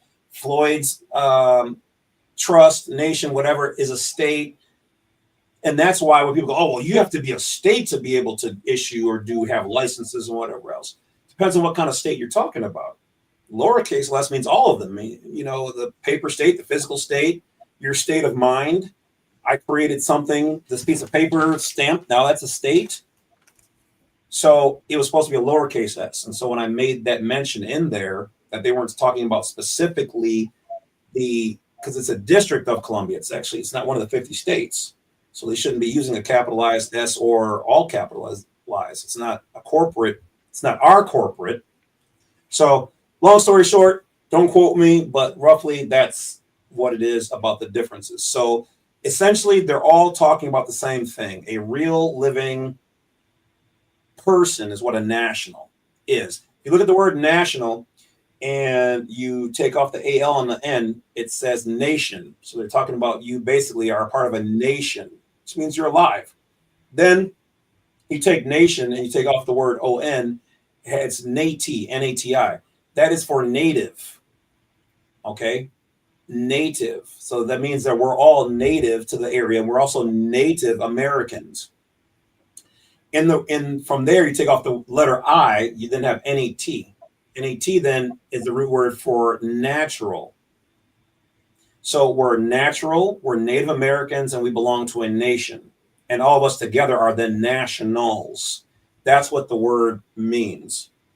Okay, versus citizenship. Those are different entities. Those are different classes. Where is Colombia, not the one in South America? Talking about the District of Columbia, DC. Where is Colombia? It's located in Washington. Is it a place? Because it's the District of Columbia. So Columbia would be Washington, D.C. I mean, you know, it's its own thing. Washington, District of Columbia. Washington is the area outside of the now 5 by 5 square mile, which originally was 10 by 10. We should dig into that and find out what that really is. So I did a video on that. There's actually a book. I don't know where it is, but it's called the Empire. You beat me to it, bastard. I resemble that remark. Yeah. So yeah, essentially Washington is a separate thing than the District of Columbia. So if it's a district of something, that means it's not the real Columbia, which means there has to be a Columbia somewhere. So that legally must mean that there is a entity somewhere called Columbia. And that entity belongs to somebody, just like the District of Columbia belongs to the 3 different heads of the world and the 3 stars on the flag in which they each stand for, which is the, should I say it or no? The unholy trinity? Yes. The Vatican, the city of London, and the Washington, D.C. It itself. 3 major powers. Religious, finance, and military. Yes. Yeah. The world police. And if you look at some of the old maps, it still tells you that. But if you try to request that information, you won't find it. It is considered and the paperwork along with is considered sensitive, we'll just say. Yep, straw man. That's it. One who's employed. And even the word employed. So one of the updates we do to our passports now is we don't mark off anything for employment. We don't mark off anything for employment. We don't mark off anything for occupation. And we don't mark off anything for school. We leave those all blank because those are all their terms. And just because there's a box there and they're asking for specific information doesn't mean you have to give it to them. Try to get away with the least amount of information possible. See if they'll take that. Minimum information. Exactly.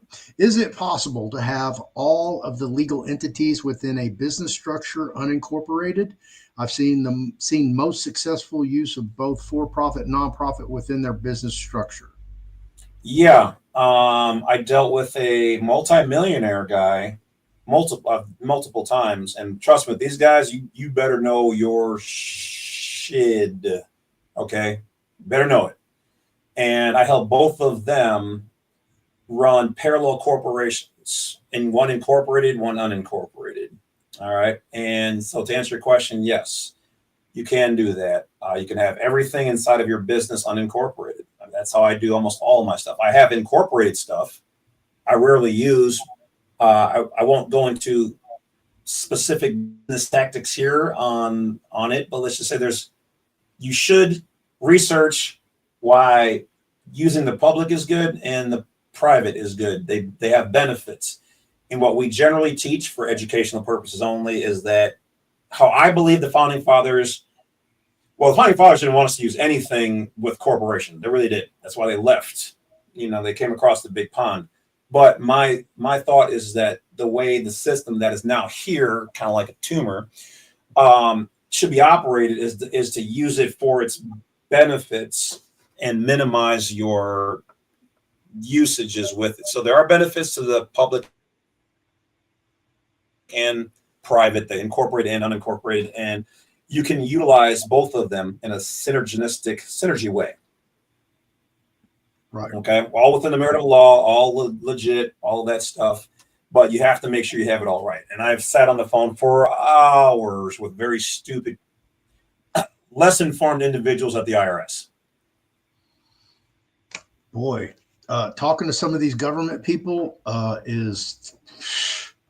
I thought they had their stuff together a whole lot more. I see now I could rule the government in about 3 days with my intelligence level compared to most of them that I've talked to across the board. It's sad that they don't even know their own stuff. They don't. Well, some of that though, I will give them some leeway because it's compartmentalization. Yeah, they don't want them to know. Let's just say I've made the check engine light go on a lot of managers' brain viewing screens. When I was like, okay, well, what about this code right here? And I can do this with this form and then blah, blah, blah. And then they're like, oh, yeah, I guess you can do that. Or I didn't even know we had that form. Yeah, I do that a lot with these people. Well, and I understand it because very few people ever use remedies. And these aren't like loopholes and tricks and, oh my God, you barely got. No, I literally go toe to toe with these people. I talk to the managers of the departments. I got them to reduce debt, delete debt, wipe debt, all that stuff. But you have to know what you're doing. You better be able to pull out the book, rattle it off, put on your thing, and you better make it flow. And then they go, huh, he's right. Across the board. Consult your legal department. Yes. Talk to your legal department. Seriously. I mean, I've made them do that. Yeah. Oh, yeah. Absolutely. That's why I learned it. If me learning this on the legal level is that's what I did for all these years. Still do, continue to do until I decide to retire. With a good friend of mine, maybe in Puerto Rico or something. We'll see. Yeah. Wonder who that is. But yeah, so you guys better get this stuff from Floyd, me, and vet anybody's information. I'll say this: vet ours. I'm not that way. If anybody ever tells you don't check my work, then they're taking you along for a scam ride. If you can't stand on your own stuff, they can't rattle off the information. They just want to sell you some stuff, and they can't talk the talk. Yeah, and so yeah, check our work. Listen, folks. Okay.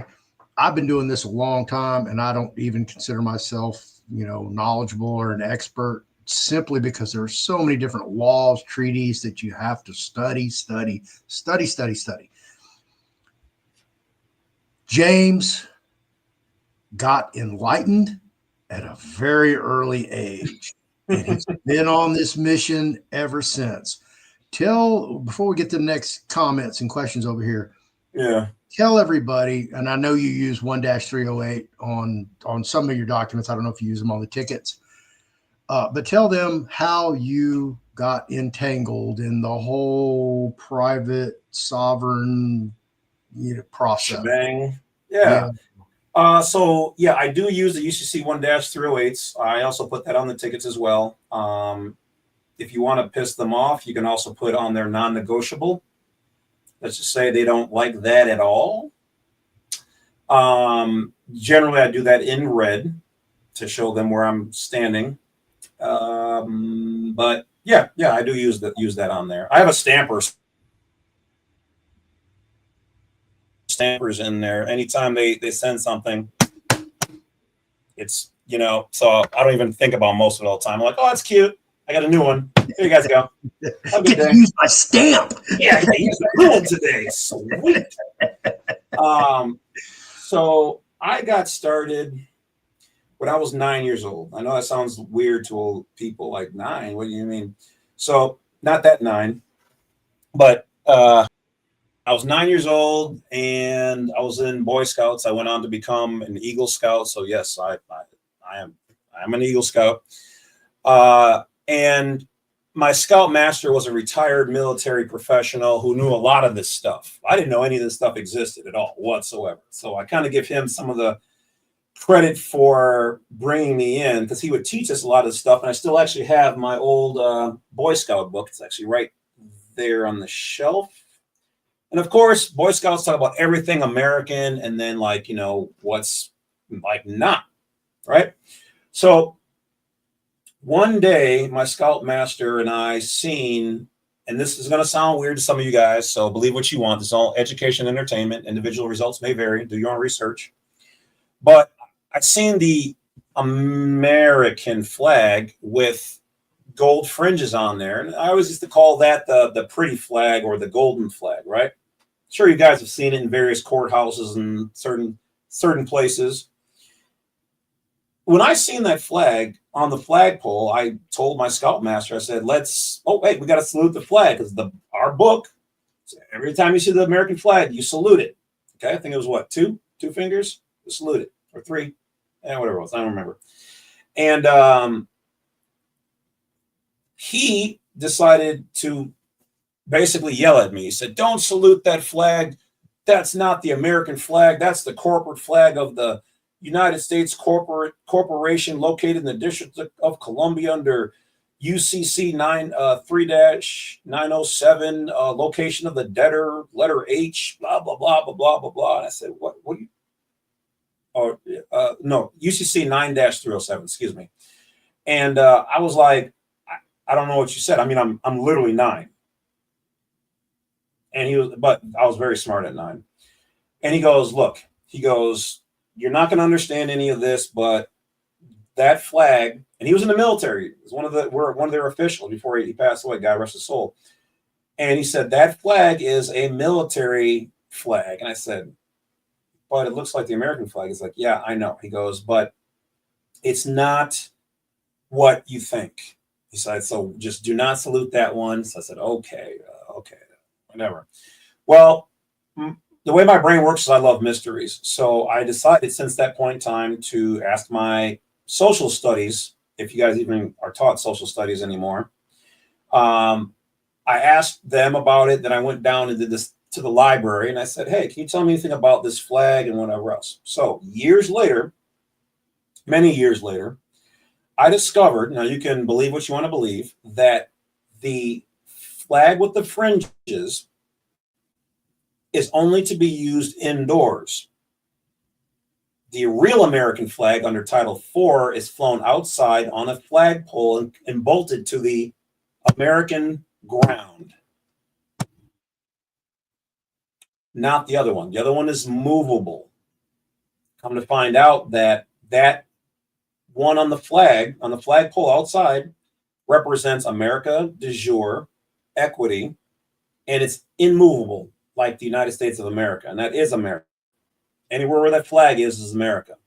The one, we'll say allegedly, believe what you want to believe, even though I already know, I've read it, is that's gold fringe, is movable. You'll generally see that in a lot of parades, inside of offices, in certain places, but you'll never see both of them in the same spot. One is outside only, one is inside. Well, everything that's inside is official or office. That is the corporation, the corporate U.S. flag. That's what he was talking about. Now, I didn't really fully believe him until years later when I stumbled upon in my research that the gold fringe flag is actually regulated under Army Regulation AR 840-10. You can look it up. It says use of the gold or use of the fringed flag. Now, even when I did that, I said, okay, but that still doesn't exactly prove my point that what the Army regulate, the Army owns it. It's an Army flag. I've seen it in courtrooms and in some schools, but come on. So then I discovered that if you think about it, it makes sense. Anywhere where somebody can regulate something, they can control it. So from my research, educationally speaking, under AR 840-10, use and regulation of the fringed flag, which does include in there gold fringed flags and silver and whatever else, anywhere where you see those are a different entity, though they're in the American family. So don't misunderstand. It's not like it's a true foreign nation. It is in the American family, but legally it is foreign to the United States of America. It's in the family. Like if my last name is Lovett. We don't hide anything here. But let's say there's a family called Johnson, and I join and hang out with the families of Johnsons at the barbecue. And they're like, oh, brother Lovett over here, but we're going to make him a Johnson. So they start calling me Johnson. They give me a T-shirt. So I'm in the Johnson family. But my blood is actually not Johnson. I'm of the Lovett family. But they call me an honorary member of the Johnson family. Well, if it's of the Johnson family, so I'm not getting the real thing because I'm not a real Johnson, but I'm a member of it. That is how the AR 840-10 flag works. It's in the American family. So it's technically American, but it's not true American. It's in the family for sure, but it's not under the same laws as the Title IV flag or the unfringed flag. Now, I could go on to some other things that people have told me, and through speculation, I can't prove this part of it, but that flag is only fringed on three sides, which represents the three sides of the District of Columbia. The gold represents America, and that it's three-sided. So District of Columbia has the three sides. It's supposed to be the three sides of the flag that represent America, that they're corporations. So anyway, do what you want with the information, look it up. But there is a book called the Empire City that you guys should do your own reading, and you will find it fascinating. It's its own thing. It's got its own laws, it's got its own constitution. It's a separate entity when you go on there. Kind of like how if you're in Australia and you go to an American base, well, guess what? The moment you step foot on that base, you're in a different land. Kind of like the courthouse, educationally speaking. Might be underneath a different jurisdiction. You might. You just might. Yeah, you just might. Also, for those of you who don't know, and as I told you at the very beginning on the introduction for James, that he's very open and honest about who he is and what his accomplishments, which if you really dig into his resume, like he shared with me, quite an impressive young man. Well, tell him a little bit about your entry into the Masonic Lodge and your achievements there, because they are quite impressive, believe me. And tell them your age when you're accomplishing all this as well.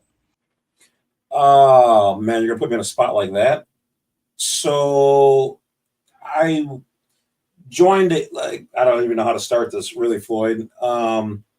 So because I wanted to learn about all these allegedly hidden, mysteries and secret words and handshakes, and the Masons know everything. So at a young age, I think it was I don't even know, 19 or 20, somewhere 21, something like that.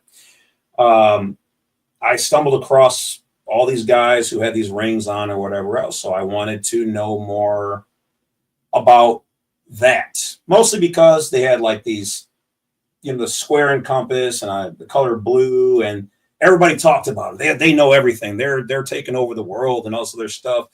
And I wanted to know the truth. So I learned that they have a phrase that's called 2B1 ask one. So when I seen one with a ring on, I said, hey, 2B1 ask one. I'd like to know if I can join.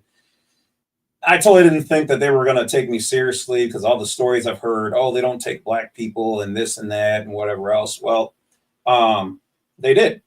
So, but I did tell all of my people where I was going and what I was interested. That I was crazy, and maybe I am crazy. I mean, I guess you have to be to learn all this stuff and to do some of the things. But anyway, so I did join, and this was a long time ago. I have not been active in it for a number of years. And you have to maintain your yearly dues to be an active member and whatever else. But during my time, I got to see like all of their rituals, what really occurs, what doesn't occur. And if I had to be honest, if I really had to be honest, it's a gentleman's club. They do a lot of they do a lot of eating and a lot of charities. At least the lodge that I was at and what I was privy to in the years where I was an active member, there wasn't a whole lot of big secret stuff. But I will be honest with you and tell you like really what it's all about. They have ritualistic openings, ritualistic closings to their lodge. I've seen nothing that like I was afraid of, or like it was like, oh, this secret crazy stuff, and like anything like evil or whatever. I didn't see any of that. My hand to God, right? So, but they had a library there, and when I was their janitor, as I was starting to learn, there's like a process where you kind of have to like, before you become a member, you kind of come there and you just learn like how they move, and they keep you out of certain things. So when I was the janitor, I had keys to everything, like literally. So like I opened up every door, went through every room. And I wanted to make sure like there was, I wasn't going to get into something that, I don't know what it is, or I wouldn't return. And that wasn't the case. But I will say, to address some people's thoughts on it, there are what we, or at least me at the time, when I was an active member, they do call clandestine lodges, where a lot of them are either people who were Masons and stopped or were kicked out. And those people then went on to form their own lodges where they could do whatever they want. In the normal lodge, there's big books of code of how your conduct should be in the lodge and whatever else. It's basically like being like almost like at a church. Like there's certain things you should or shouldn't do in a church. Same thing. They've got books on all that stuff. So when people form their own clandestine lodges, they basically, well, we don't want to stick to the goody rules. We're just going to do what we want to do. So that's why you guys hear some good things or usually bad things. Bad things usually is what make headlines. But we do like I said, when I was active, highway cleanups, scholarships, dinners. I did like huge dinners all the time. We donated to the Boy Scouts. I used to let them use the building for their Pinewood Derby races that I used to be in, the Girl Scouts. So I was one of the most charitable masters, is what they call somebody who runs the lodge, that was ever there. And you only get 1 year to run the lodge. They actually voted me back in a second year. And even though I don't care about color or whatever, doesn't make any sense to me, but it wasn't almost all white lodge. And so I was the first person of color to do that with them. And then, but there are black lodges for primarily people of color. Those are called Prince Hall. Okay. And they work together. They're basically almost under the same umbrella, but each one does their things differently. But even still yet, there are clandestine lodges where people who know the secret rituals and handshakes, which most of it in all honesty, you can find on the internet. I mean, hell, even National Geographics, I think it was, and Scottish Rite, they've all made videos on a majority of everything contained in there. So for me, it was mostly, you do make a lot of contacts. You meet a lot of people. And I will also tell you that, yeah, depending on if you meet another Mason and you are one, it is true that they will help you out. Okay. It doesn't mean they're going to get millions of dollars, because Lord knows I didn't get any of that. But if they, let's say like one guy owns like a tax place and you both know you're Masons, he'll definitely take care of you. All right. The police officer is a Mason and maybe you got like a speeding ticket. Yeah, they'll take care of you, you know, on that. So that part of it is accurate. But like I said, the bad stuff you guys hear is generally, I'm not gonna say only, because some people have had bad days. Like one lodge in New York I heard about years ago, this guy did bring a firearm and did pew a hole in the ceiling in one of the meetings, which was not supposed to occur, obviously, because his wife had divorced him and some other things, and he was just out of his mind, right? So there are things like that happen. Generally, it's just like good and bad things happen in the church is what transpired in the lodge as far as I've ever seen. But the bad ones out there, and some people have said this because they've asked me this as well. They said, well, why don't you guys, you know, fight the bad ones out there or whatever else, you know, just like there's real good Illuminati and there's bad Illuminati. Okay. I've met both, but just like there's radical Christianity and then there's normal good, they don't fight. There's good Islam and there's bad Islam. They don't fight. There's good that they generally, most of them don't just go to war with each other. The good ones just try to be left alone, do their thing. And then the bad ones are out there trying not to get caught in what they do. And then when something pops up, they're like, oh, well, he's one of those, you know? Yeah, that's pretty much it. So I accomplished a lot of stuff there. And then I decided to kind of leave and retire from that. But then I went on to study other crafts that are either directly or indirectly related to masonry. And let's see, I mean, Knights Templar, Eastern Star, Royal Arch, OES, Rosicrucians, a couple others. And primarily people go, oh, well, you know all their secrets. I'll tell you what, most of their stuff is just them carrying on normal business, playing, like doing their recruitments, doing their ritual, which is basically like learning more about their books. Okay. A lot of the stuff I got, like these books right here, those are some of theirs that they let me have from their library. And actually, I think those right there, a Mason passed away and he gave them to me. His son gave them to me after his father passed away. His son never became a Mason, but he knew at the time that I was. So they gave me a lot of their books. A lot of other ones, they let me go into the library and take whatever books I wanted. They just said, bring them back when you're done. So most of them have been returned. Some of them are still on loan. But yes, I got into those things. I haven't been active in pretty much all those in the last whatever now, but I just wanted to learn what was real, what wasn't real, what they really do, how far I could go. And then I just wanted to learn, like, what was in their books, like what makes them these different people that, you know, but also same thing, like I said, I study law. I know like 4 or 5 different languages. I speak no longer fluently, but I still speak some of them. Ancient societies, quantum mechanics, physics, engineering is what I really went to school for, business management, software. I was designing technology. I was redesigning some of my teachers' equations and software programs and PLCs, programmable logic circuits. So my brain just doesn't turn off. I just study everything I can get my hands on. So it's just what you guys see of me is the part that I get to show, which is why I have 2 other YouTube channels. They're small right now. I'm hoping to grow them. But one is Badwolf, the Badwolf Media channel. and the other one is Badwolf Unlimited. Badwolf Unlimited, I'm going to talk about all the other stuff, crazy stuff that I've seen, been involved in, that I can share on the public side.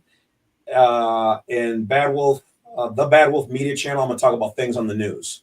And I'm going to give you my perspective on certain events, things that I've seen. Now that I have the eyes, having been seen and operated on the other behind the veil and talk to people who are way past the veil. So kind of give you guys insights to how I see things are what's really going on, or how people who've, I don't know how to say this correctly, but when you've been exposed to that world, you can look at certain things and go, oh, that's a psyop. That's not real. That's a game. That's this, you know. And for a lot of people who don't know this, like I was going to go into intelligence for a division of the government.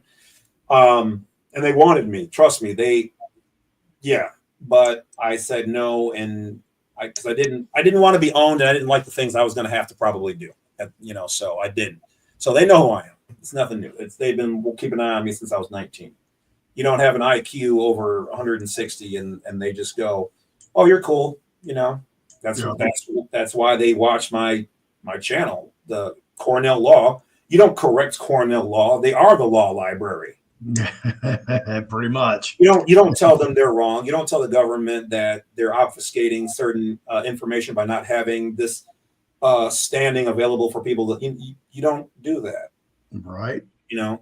So how old were you when you became a Mason and then you became the lodge leader? What ages were you when you did that? I don't remember the exact. Like I told you earlier privately, Floyd, after my heat stroke, my brain 20s, 30s? No, it was young 20s. Yeah, no other master had really done that at the time, at least not in my state and in that particular lodge. Yeah. It normally takes about 10 to 12 years. If you join, you can be a member and you don't have to do almost anything other than show up when you want to. And I'll put the honest truth out there. So most of the meetings, very few members. I think we had 200 some odd members. Very few of them show up, maybe 4 or 5. Oh, really? Yeah, not most. They get the newsletters. Once, like I said, the post guide delivers our newsletters. They're not secret or folded. They come in like just a pamphlet you open up. Like it's not even sticky tape. You can see all the stuff we talked about in the pamphlets. That's why people are like, oh, it's super secret and all this. Like, it's private. It's not even that. Like literally. But if you become a lodge officer, I'm trying to remember, it's been a long time since I was that. I mean, it's been a long time. But if you become a lodge officer, you are mandated to show, like you really pretty much have to be there. So it's a big commitment, which, you know, if I was still in it, my girlfriend now would lose her. Oh, yeah. She would lose her mind because you have to be there. You have to memorize a lot of stuff. A lot of their work is like full books. You have to have everything in there memorized. They don't allow you to like read out of the book. Okay. Wow. I mean, and that's not a big secret. Like you can find the blue ciphers online. So I'm not giving away anything. Yeah. All this information's out there. Yeah. 99% of it out there is out there now. But I found it fun and I found it challenging, especially the memory work, because I didn't think my brain could memorize that much stuff, like hours of information, word for word. Like you can't miss a word. Otherwise, you'll hear from the old guys on the sidelines. But it's mostly officers. I can't speak for every lodge because I didn't tour a whole lot. But usually, if you go through the line the correct way, and you're supposed to hold every position all the way up to becoming the master, and that can take between 10 to 12 years if it moves smoothly. I did mine in 3. I told you guys he was impressive. Yeah, it was like 3, maybe. I don't even think it was the 4th year. I ended up being really good at memorizing things like I normally do. That's why, like I said, I speak 4 different languages. But I memorized everything. They loved it. And so they threw everything at me that would stick. And it was 95% of all of it. when we were doing like dinners, because I didn't have a wife. Most of them are older guys, they have wives and stuff like that at the time. You would do like a dinner before or after the lodge to bring everybody together. The kids would be there, you know, like, of course, me, I hate to say it like this, but I was like, these kids gonna be served? Is that why they're here? So I'm the only black dude here, and there's some kids. I don't know, this ain't looking good. So I told my mom where I was, and mom was like, say less. She's like, if you ain't home, I'm coming. Mama didn't play, God rest her soul. But no, it was all chill. Most of the people were really good. I did have some words with a couple of people. I was not afraid to speak my mind on that. I thought they could have ran certain things better, but it was what it was. We're cool, but yeah, normally it's supposed to take about 10 years, but for me, 10 to 12 years. But it was like 3 years because we had some gaps in the line where some people left, and we needed somebody to jump into this next position. And I was sitting back like, man, I'm not ready for all of that. And they were like, I nominate James, you know. I was like, what? No, you know. So next thing I know, they're like, oh, just fill in for the night. I'm like, okay, I don't know. And they're like, it's fine. So they're guiding me on how to, you know, sit here and then answer people's questions, stuff I didn't know how to do. You know what I mean? And the next thing I know, my second year, I was already in the position. Yeah, 1, 2, and 3. Yeah, I was already in the position where, like, next year you're going to run the whole lodge.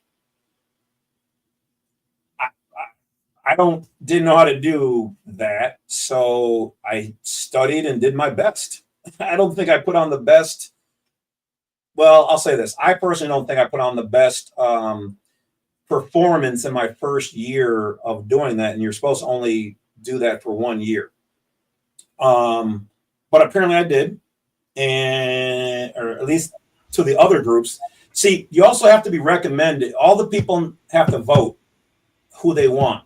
So even though you get there, you still have to be kind of voted in. So it's kind of assumed if you're in that position, you should get it. It's not guaranteed. It's not the vote you in. You have to be voted in to become a member. And then you can say, I want to be in the line. That's what they call it.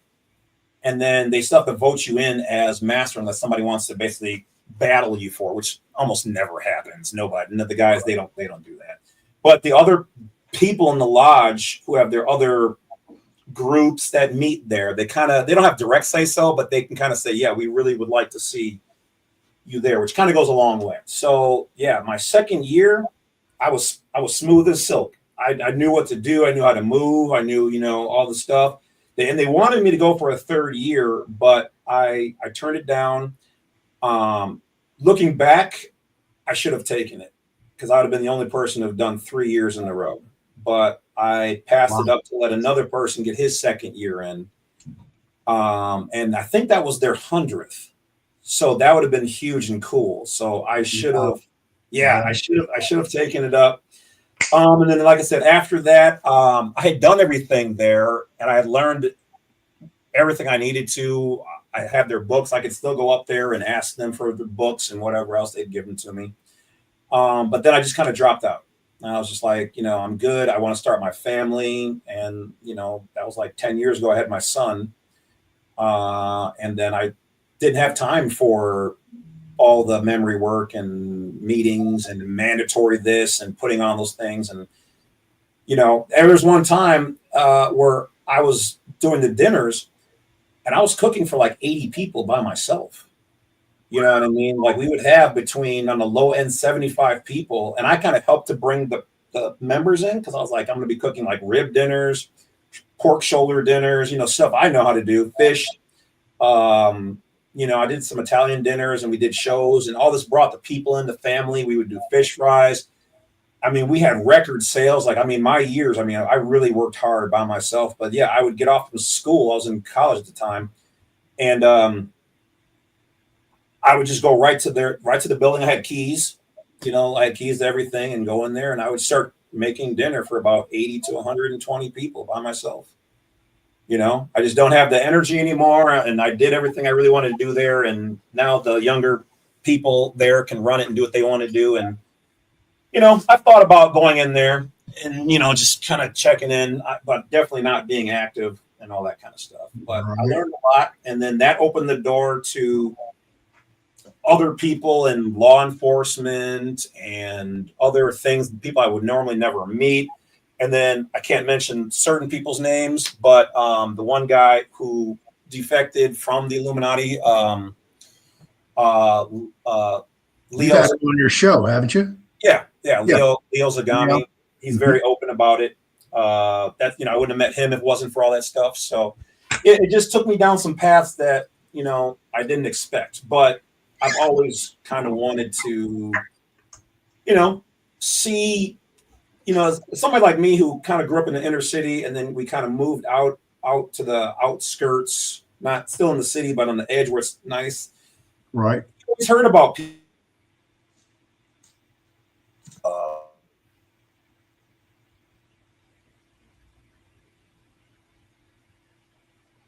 multimillionaires. I wanted to see that life. And this is as close as I could get to it, you know. And then now that I've seen it, I'm like, okay, cool, guys, do your thing. So I still Right. maintain a lot of those contacts, but like I said, after I had my son, and then I just put in a lot of hard work for years straight, and I'm good. I want to go on to bigger and better things. I want to learn more. I got all these books. Some of these books I haven't read yet, and that's it. I just love knowledge. So A sponge. yeah, Right. that's it. Let's go over to a question real quick. This is from Chris Uno 1K. How does an individual as a traveler go about insurance and title for a private vehicle? I watched Floyd's video on getting the US DOT plates or Yeah. number. Um, so from how I teach people is insurance is interesting because you can get a bond and cover your vehicle. You can make a bond or a negotiable instrument. You can get a DOT number and use that. Many insurance places will accept that. Some people will use a uh, international driving permit. Sometimes people have used the passport number, but when you call the insurance company, you have to get a manager on the phone to have them override it. Okay. Most insurance companies have the program for foreign drivers, which is how you'd have to refer to yourself. Otherwise, you can get non-driver insurance, okay, which protects you as somebody using the vehicle. It protects whatever vehicle you're in. So even though your vehicle is private, it protects you in the vehicle because you can get specifically non-driver insurance. Let's say you said insurance and the title. So what state was that? Some people have resorted to titling their vehicle in Montana because Montana is very lax on the whole titling thing. A lot of people cannot get their vehicles titled. They're missing a title. Montana will do that. They're easy peasy from what I've been researching, believe it or not. Otherwise, I have my title. The state should be able to have a copy of it, but so here's the thing I learned too. Another fascinating thing. If your vehicle or something doesn't have a title, you can make your own. Matter of fact, the last time that I had my vehicle, even though the silver car, I don't have a title to. I lost that somewhere in the car accident. Car flipped over 3 times. All paper, everything went everywhere. So what I did was, instead of going in another one, even though I know the state has a copy, I actually made my own, jotted down all the information. I got it notarized. And I put one inside of a sealed envelope, mailed it to it's dated, has everything on there, essentially a poor man's patent. Then I have the other one in my travel binder. And when I went to go pick up my vehicle the last time when I was pulled over and they towed my vehicle, which they won't do anymore because they now know that there's a $1 million lawsuit waiting for them if they decide to do that again, in which case the last time they came up and left, they didn't want none of that smoke, as they say. But when the time before that, when it actually did happen, I I told him, I said, well, look, my information is the vehicle's private. You can tell that by the plates, and but my private registration and title is in my glove compartment, sealed in there, blah, blah, blah. So I said, go and open the car, blah, blah. You can open it up right here. So they did. So opened it up. Tow truck company looked at it. It said it's notarized. Everything looks good, matches. It's him. So here you go. Here's your vehicle. That was it. So the law states that anywhere where a title has been lost, your original, you have the right to make your own. We, the people, are the supreme in this land. And okay, but remember, in doing something in the public, you will have to convert that private title into a certificate thereof. So if you bring it into the DMV or you're going to do certain things, you're going to get a license, you're going to have to get it converted, your private title, which is what they do with all the other things, that your MCO, your house, your whatever else. They take the originals, they keep them, and then they issue a certificate of that title. When you see the word of, it means you're not getting the real thing, but it's full faith and credit, meaning it can be used anywhere within their jurisdiction. It has the equivalent of the original's power, but it's recognized in their jurisdiction. Right, certified. Now for the title, you can, if you have a trust, you can title the vehicle in the trust, transfer it to the trust via a gift deed or however, transfer deed, however you want to do that. Insurance, as James alluded to regarding the auto bond, and James doesn't know about Wesley Keith Mulling's auto bonds yet. I just broke him into it earlier today. Like I said, it's a brand new thing, so you're probably not going to hear about it from anybody else aside from me, unless you follow some other people that are privy to it. But yeah, that's an alternative way to go. The DOT plates. I used to actually design plates for people, and I'd order them on Amazon and have them sent to you. And I stopped doing that when people were getting, pulled over, and sometimes it wasn't a good outcome. That's why I stopped doing it. I didn't want to be no party to that. If somebody got pulled over and got shot behind some plates that I made, I don't know how I could live with myself. I really don't. Exactly. Yeah. So I just don't do that. But they're real easy to design.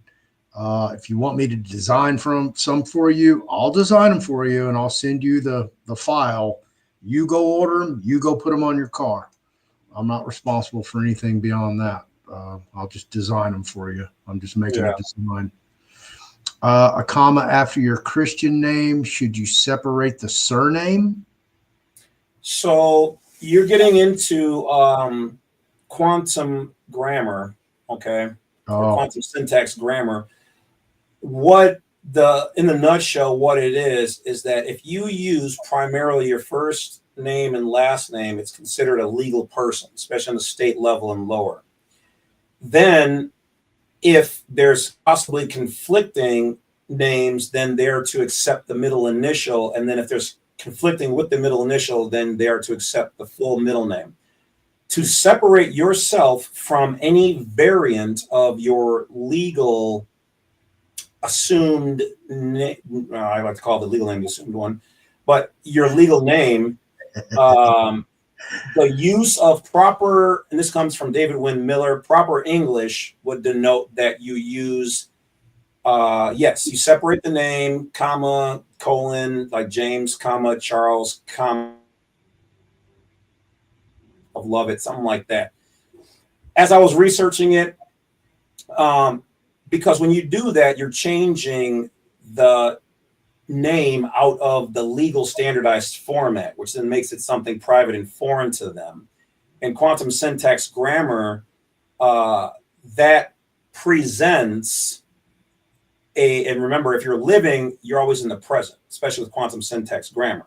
As we're all alive, we're only right now. We're never in the future. We're never in the past. Right. Everything in the maritime world is either about the past or the future generally, and it's considered dead. So in their world, all of the words are cut or spaced. that's cutting up something, like the snake, don't tread on me, and they said don't separate the states. That's what they're doing. So they take the words and separate them. Whereas in quantum syntax grammar, everything that's alive or living, which is in the present, is continuous and must be together. That's why they do the quantum on there. And I won't mention the particular client nor their particular aunt's name, who's a federal judge, but in private admitted that yes, quantum syntax grammar is a true thing and very powerful if you know how to use it. I don't think I've introduced you to Diane. Diane is David Windmiller's ex-girlfriend. Okay. Yeah, no, I don't know that one. Yeah, if you ever want to talk to her, let me know. She's actually up by you. She was in Chicago the last time I talked to her. Okay.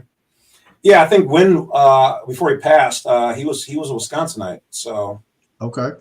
Yeah, there's another guy who does it now. His former partner, they kind of had a falling out, and I won't go into all the details. People can research what they want, but Russell J. Gould, and then Mark Christopher, I believe, also still does it. So with a FER, not a PHER, Christopher, right? Yeah, I think so. I only catch their stuff every once in a while when I've got some downtime, which is almost never. But yeah, I try to stay apprised of everybody's work at least a little bit. The strawman says a yellow fringe flag that has all four corners means it's captured.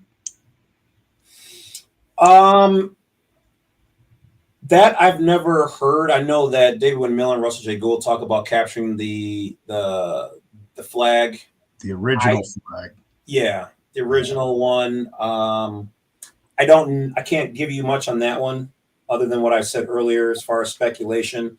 There's a lot of these little games that a lot of the operators of which don't know, but the up high board muckety muck people, they know exactly what it is. They talk about it. It's an inside thing. So a lot of this stuff, it's lost in the ether. We won't know unless something major and probably bad happens. So knock on wood, it doesn't. I mean, if it's something, run with it. If that's how you feel, if you can find it, validate, back it up, vet it, and send it to me, cool. I'll make a video on it. I've got no problem with that. Right. Yeah, I don't know much on that one. Sorry. Yeah, I don't either. Or much more than that. Yeah, one wise lady, she's in Australia. She says the D Malay are rampant in Australia. That would be Jacques de Malay. I was never, I'm not a normal person when it comes to that, because most of the Masons, their family were Masons, and they start off as de Malay or Job's Daughters or Amrath, some other ones too, Daughters of the Nile, something like that. So I didn't have any of that in my family. And it's very, I won't say rare, but I'll say this. Generally, they go through that to become a Mason. Yes. But that is not the only way. What I have found out is that if you have a Mason in your family, either you can pledge, petition, family line. So anywhere where somebody has the same even last name as you, that is a Mason, and you wanted to do that, you could use that to petition and say, hey, I've got it in my family. They accept that. I didn't know if I had any of that. I didn't think I did until my father passed away, and I was in we have a little town in Arkansas. When I went to the funeral, I seen family members with the Masonic and Eastern Star on there. I didn't know. I never even thought to look there or to use that, especially in some little 300-person backwoods town in Arkansas, like a dry county, and you can't get no liquor for about 2 hours type. So I was like, well, I ain't coming back down here. But yeah, so actually it's a really nice area. But yeah, so yeah, they're everywhere. Yeah, but they're generally quiet. They do like little things. They're in the parades and other Masons that they bring up through there. Right. Did you have any contacts for that in Australia, Floyd, by any chance, or could you ask Wesley if he does? Contacts for the Autobahn process? Yeah, I think that's what she's talking about. Yeah, I have no idea. Definitely a Wesley question. So, yeah, Wesley Autobahn. I put the link to the video that we did yesterday with Wesley on the Autobahn, where we took a deep dive into it. If you want to go to Wesley's website, wkmtrust.com, or just Wesley Keith Mullings, INGS. RJG, yeah, Russell J. Gould. And there's me posting. You're welcome. You're welcome. Floyd, do you have your ticker you can run on the bottom with all your stuff on there? Oh, yeah. My banner. Yeah. I didn't see it. Yeah, I need to make one for you. I don't have one for you. I have one for Sherry Peel. Yeah, I talked to her a little while ago on some IRS stuff. How's she doing? She's down in the islands. Oh, is she? Yeah. I think she's done. I think she's like, last time I talked, she's like, I'm done. I'm out the US. I'm over here. So she's, I don't know if she wants me to say where she is exactly, even though it's on her YouTube. But yeah, she's good. She's enjoying what looks like retirement. She was, last we talked, she was sending me, she still does some files on how to be tax exempt the proper way with the IRS and all that good jazz. Mm-hmm. And I won't mention the people who she was in working with, but they sent her a file for being tax exempt. So we talked about it. I don't know if she liked, I didn't have a tone. It wasn't a bad thing, but the people that she was working with, they sent her a file that, to me, this is just my, is not a legal, it's not a IRS file, but it looks very close to one. And that's kind of a gray area, because if you make a file, it's not supposed to look too close to theirs, but be easily identifiable enough in the right places that it's private. You can make your own private to give to your employer to be tax exempt. Okay. So I called it a deep fake. I don't think she liked that. But that to me is what it is. But it is legal because it does meet all the parameters, but it looks very IRS-y. Mm-hmm. But I said, yeah, it's still usable. It's still good. But see, for me, when dealing with the law and on the legal level, I have to look at things like that, because, the W4T wasn't a real file. Somebody, was like, oh, it's a real one, but it was a deep fake, which is fine. But I think the one I had seen, they did have the logo on there, and that's where you not do that. It's fraud. So you can get into trouble for that. You cannot have their logos or anything, or their OMB numbers. You cannot have that. You can make it look structurally, grammatically, text, all that just like theirs. But it has to somewhere on there be referenced that it's a private form, whatever. And they said they've been having success with it with employers, but it still should indicate that this is not from the IRS. See, right. A lot of people don't understand your employer, as the withholding agent, has the ability to accept your declaration that you are exempt. They do. That's what the W-4 is for. But they feel uncomfortable. So what my people have been doing, I like to show them how to do it the proper way, and you don't need that particular form. You don't need it. You don't need to try to fool anybody. Yeah, uncomfortable is an understatement. Yeah, but for the few places, the companies that were very hesitant to allow people to do the tax exempt, we just created an affidavit waiving the company of any liability, which is already there. It's only if the company themselves decide they're going to just make you tax exempt that that's a problem. The company can't do that on their own. They can then get into trouble. But if you, to the company, declare, and you better do it right, Because if you don't, trust me, I've dealt with them very hornet's nest on regular stuff.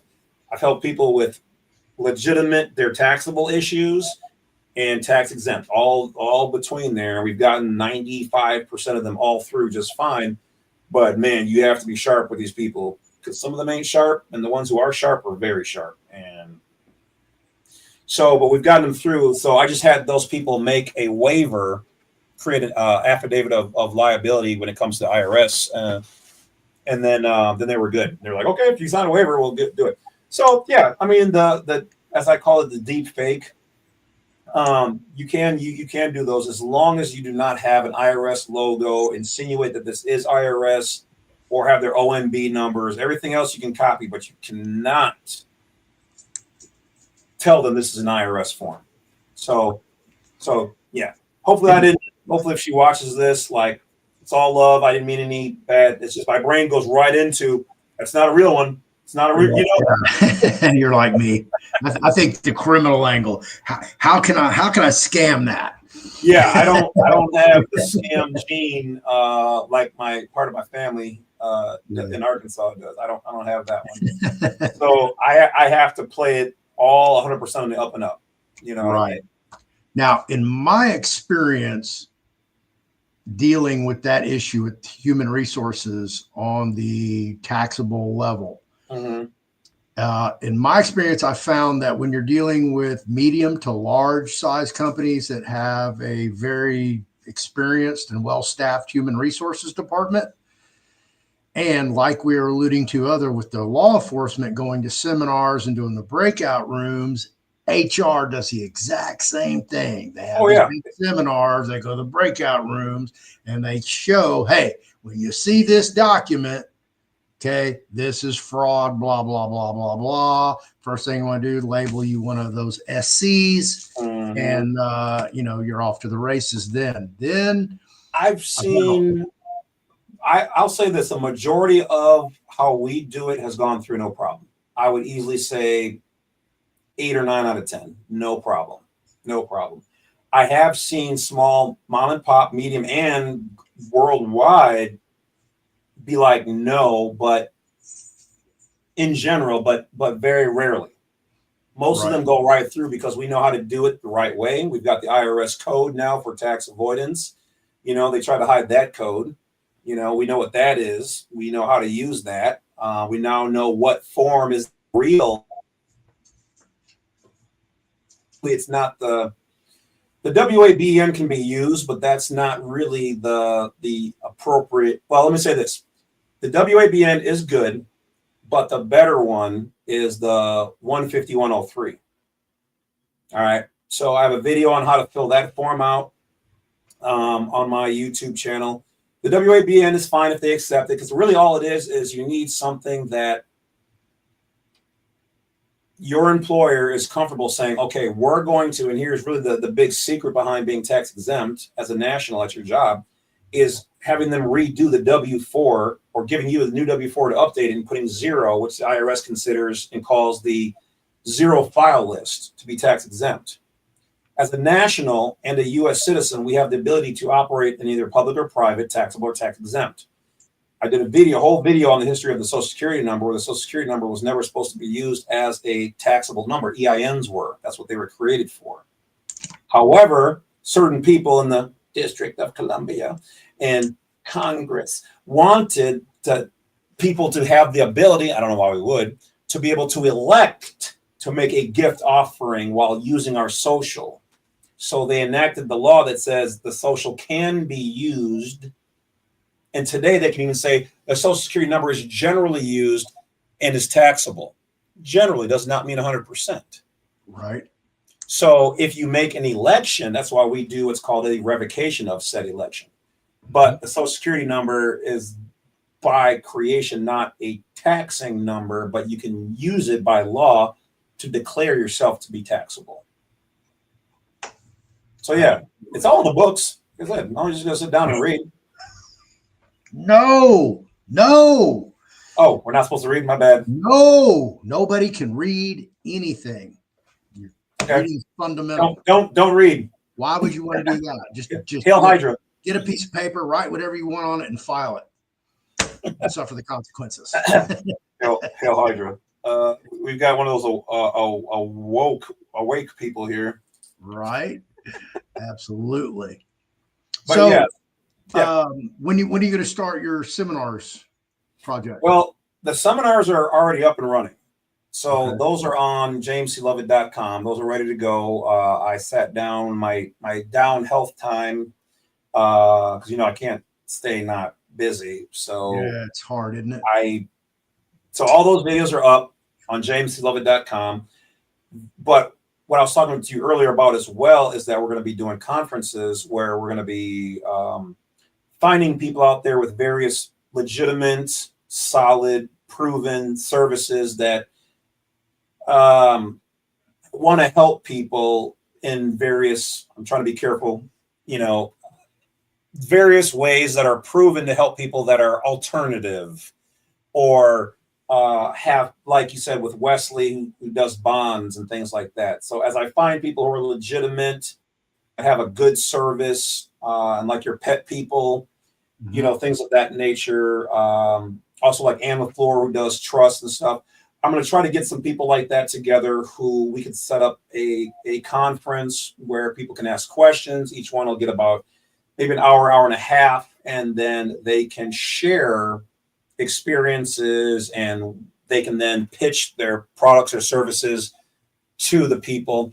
And we're just going to kind of do this in a private way, and it'll all be set up through Black Site 32. We've got a seminars page on there where you can find seminars and conferences on that page. And then who's going to be the speakers and at what time. Everything will be booked in Midwest time, CST, Central. Just be able to share things. So one of the things that came across to me was that a lot of this stuff is private and it should be conveyed privately. I know everybody's like, oh, just put it on the internet, put it on the internet. When you understand the game, you have to understand that even youtube.com is commercial. That's what that stands for. And that's a public thing.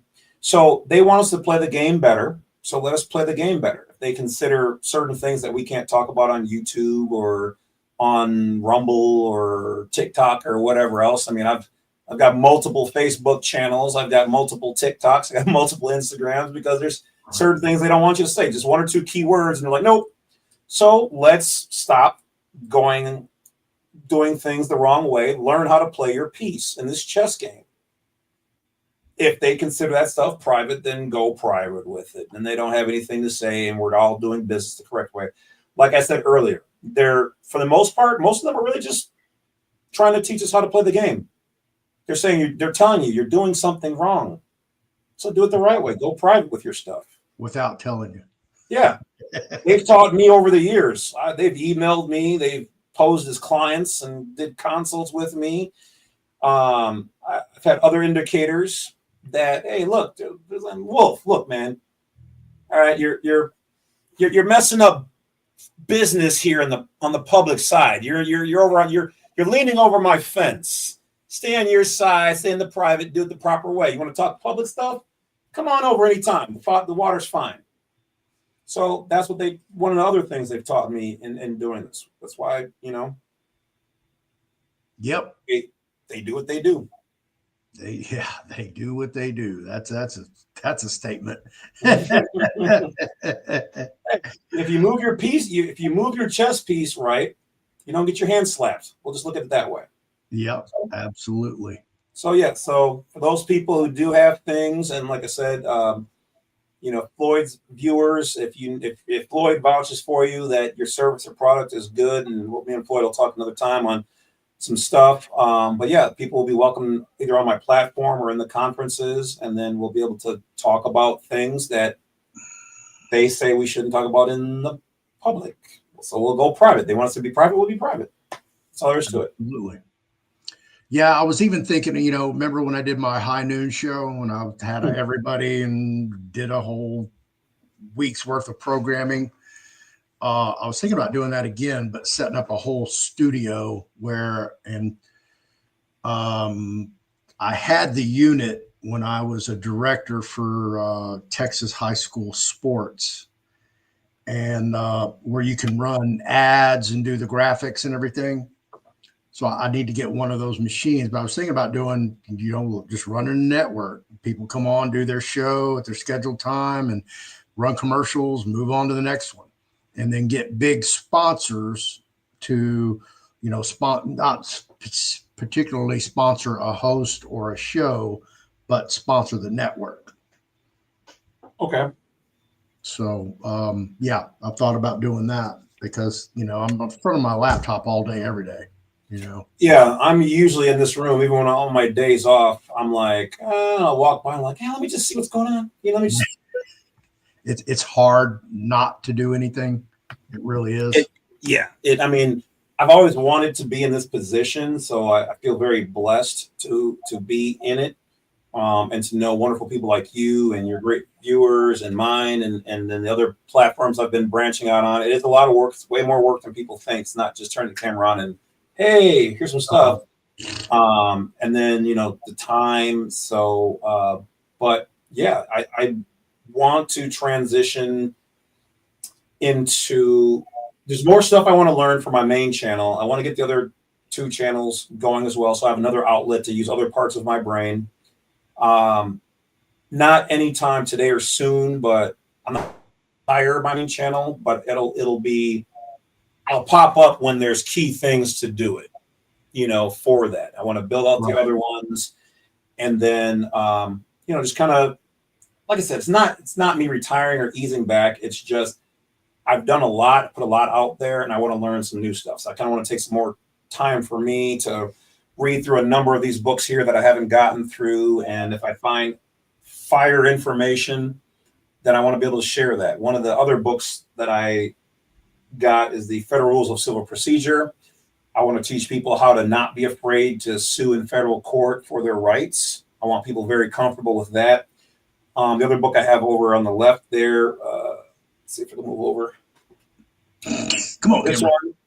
Yeah, that one is a child support book. People have been asking me about the ins and outs of that. So that's the official book. All that they know is in that one. So I want to read that one. I already showed you guys some of the books on, the lawyer books on, like suing and what police can and cannot do. And like I said, I want to go through some more jury. So anyway, I'm a nerd. So I just want to learn more of that and then put it out there in such a way that people are comfortable with these things. And they go, okay, well, you're just going to violate my rights? I'm cool. We'll just take it up in court. Okay. We'll just do it that way. Tell everybody, go to court, put that cop on the stand and clown them. Make them look like a total moron. That's all you got to do. Because first thing you should ask them, whatever infraction they pulled you over and wrote you a ticket for or tickets, you need to ask them, and what code is that in? Can you tell me what section or subdivision or whatever? And they're not going to know. And you're going to make them look like an idiot. Yeah, I've done that on the side of the road. Easy peasy for me. You know what I mean? And a lot of them know who I am now. So you've got the ones who respect it. And then there's always going to be the ones who don't like you for their reasons. I mean, I have that on YouTube channel, other people, whatever. It's no biggie to me. Yeah. But, we have to now understand this. You guys watching do not have to be on the level that I am or that Floyd is, but you do need the basics of what you're doing. If you're going to do right to travel, you should basically know everything about right to travel. It doesn't mean you need to know 20 other things, but you need to know all the ins and outs of right to travel before you do it. If you're going to try to get your house off the tax rolls, you need to know that. You're going to be exempt at work, you need to know that. Like, I can do all that work for you guys, and I can make a ton of money if I did. I don't. I teach you guys how to do it yourself. Because when you know how to do it, then you overstand it, and anybody who challenges you, you're good. You don't need to run back to me and need me. And then you can also teach your offspring how to do it, or your friends or family who want to get into it as well. That's how we start to take back our power in this nation that most of us have not even realized that we recited, or we put on the back burner, however you want to look at it. Right. Yeah. Last thing you want to do is get out there and travel and think you're all bulletproof, and you're not. And you get into that conversation where you don't know what to say or what to do. And you're like, hey, text James and ask him. Yeah. No, I've had that happen once or twice, you know, and I can get people through it, but I also don't like to do that at all because I don't know if you've done all the steps. I can't be vouching for you and doing this and that, and then you don't have certain things. Well, I didn't think that was necessary. Trust me, as somebody who's had this wrong until I got it right, okay? Yeah, they will use everything, anything against you. Active license, plate, this, that, registered. You didn't, like in California, for instance, one of their things with non-resident registration for your plate is that if you're going to be basically, and I don't like it when they say in their area, it's not their area, but it's the area, that you should have a expiration date on the bottom of your plate. Mine has no expiration. My state, they don't care about that. They just want, which this has been the same about most of the states, is the top must have what state, lowercase s, that the vehicle is registered to. Must be on the top across. So a lot of these people, no offense to anybody out there, I never mean to hurt anybody's feelings, step on any toes, etc. But buying just the plate that says private on there, that's why you're going to get bothered, because the state's legislative tells the police officers that the top of your plate has to have where it's registered to on there. So they're in their mind, they're like, you're breaking our code. Now, constitutionally, you're good. Right. But you're going to have to explain and argue that out. So that's one of the reasons why I stopped making plates for everybody, you know, because I was like, you know what? People need to take responsibility for themselves and they need to customize it. And too many people were way too picky. I wanted this color. I wanted more blue. I wanted more, yeah. And I changed my family crest. And like, yeah, how about you do it yourself then? You know, so it wasn't even worth the money at that time. Or people, you know, possibly getting into trouble and say, well, he did it. I watched some guy's YouTube channel. So, nope. Nope. Here, he'll explain it to you. Just listen. Yeah, fuck him. No. But I'll tell you this. I've talked to commanding officers and people, they know exactly what it is. The higher ups and most of the ones on a day shift, they know exactly what it is. Yep. They know exactly what it is. Chief of police, a lot of them, they know exactly what it is. They agreed. They admitted it. So some of the officers behind closed doors, and then some of those guys came and talked to me and said, yeah, you're absolutely right. I've also had numerous officers, I think the last guy was from New York, come to me and, well, New York and another place. They come to me kind of in the private, and they're like, hey, just want to let you know I'm an officer. I've been watching your videos. Can I do some of that stuff? I'm like, absolutely. I'm like, you can't do right to travel in your police car. That's for commercial use. I said, but your home, your private conveyance at home? Yes. I said, you want to be tax exempt at work? I don't know about that one. So one guy challenged me and I figured out how to work around that for him. So he was very happy. One guy needed something for his wife. We worked out that problem. But yeah, cops come to me all the time. You know, I mean, not as much as regular people, obviously, but yeah, I told people I'm not against any of them. I don't care. This is all of our rights, freedoms, and liberties as Americans and nationals. I don't care. I just told him, I was like, if you let me know, I'll know how to help you better. I said, my next door neighbor, he just moved. He's a retired cop. My nephew's wife, well, I won't mention her name, but she retired to have kids, get the family life going. And then I got 2 or 3 friends who their name is Mike, they're cops here. They all know what I do. Never said anything, like I said. So it's only the ones who don't overstand the law. They don't know. They know code. Or policy.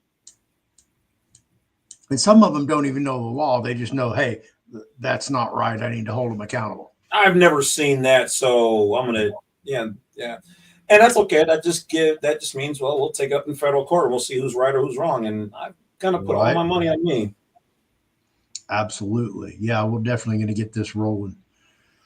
All right, man. It's up on 11 o'clock. So let's wrap this up for everybody. We've done 3 hours, and I didn't even think we were going to get 3, but you've just been a fount of information. So thank you for that. Thank you. I'm going to edit this video, and some of the portions that were I soloed you, I'm going to break those up into individual videos for you.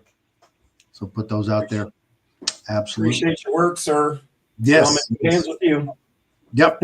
Everybody, round of applause for James. I think I very seldom have done that. So thank you very much. I appreciate being here. Appreciate everybody who supports Floyd and who watches. I mean, in all the ways. I mean, we're only in this position. I mean, we're already living this life. We're already doing these things. We're basically good. You know what I mean? So we're doing this to help you guys out. So, like, you guys help us by hitting those thumbs up, the likes, the positive comments, the feedback, and giving me or Floyd, inside tips. Nothing that's going to get anybody in trouble, but letting us know, hey, I work for the post office. This is how you really do this. I work for the police. This is how you really do that. Whatever it is, like, guys, we're only trying to make America better at the end of the day. We're trying to go back to self-governance. That's what we're trying to go back to. Because especially for those who can self-govern, and for those who don't, that's why the system is in place. So we should really trying to be on our best behaviors. And look, guys, at the end of the day, like, if we disagree or you don't like something, that's fine. Let's just agree to disagree, but we can still be cool. That's one of the biggest things that the corp, or we'll say the cabal, or however you want to look at it, that's one of the things that they don't want. Because when you're angry at your brother, your neighbor, your sister, your whoever, that causes controversy. And then any of those things that result from those moments of anger, rage, and violence, if you will, that then turns into money for them at the end of the day. And they're just sitting back like royal elites, watching us laughing and making money as they use the music industry, the youth, and the food, and the things in the food, and the certain other things to make us the entertainment. You think they're entertaining us? They're entertaining us so that we can be the entertainment. And they're making money and laughing all the way to the bank. So let's not give them what they want. That's all I'm saying. Absolutely. Yep. I would agree with that 100%. And listen, folks, okay, there are no racial problems in this country. All of that is made up, false flag bullshit. So don't for a minute think that there's some kind of problem between whites and blacks or any other races. That's just mainstream media popping all this up, trying to create drama. Oh yeah. Yeah. A good chunk of that. Civil unrest. Absolutely.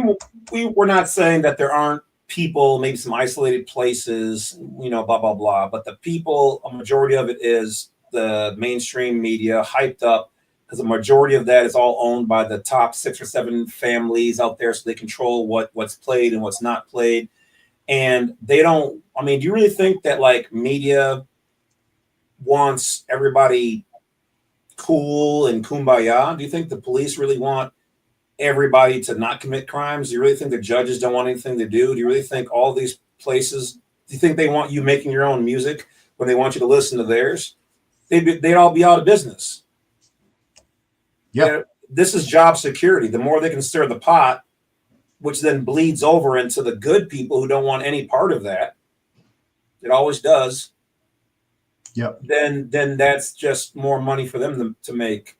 Yeah. Degenerate music, degenerate lifestyle. I don't need no man. Guys in their soft guy era. Certain other industry people. Just it's so obvious to me after having run with some of these elite people for a while. It's just so obvious. I look back and I see it, and I'm just like, oh my God, it's so obvious. Be like, what are you talking about? Like my girl or whoever, they'll look at something, and I'll have it solved in my mind within minutes at the most. And they're like, what are you talking about? There's nothing there. And I'm like, yeah, you don't see that? That's exactly what this is. And then I'll step them through it, and they're like, oh my God, how did you see that so quick? I was like, right. Yeah. It's just how my brain has always worked. And then after running with these people, like, man, if you guys ever sat with some of these people and heard how they really think about people, I'll tell you this: I'm not a rich man, but I'm very smart. That's why I was in many rooms where probably normally people of my color don't get to be.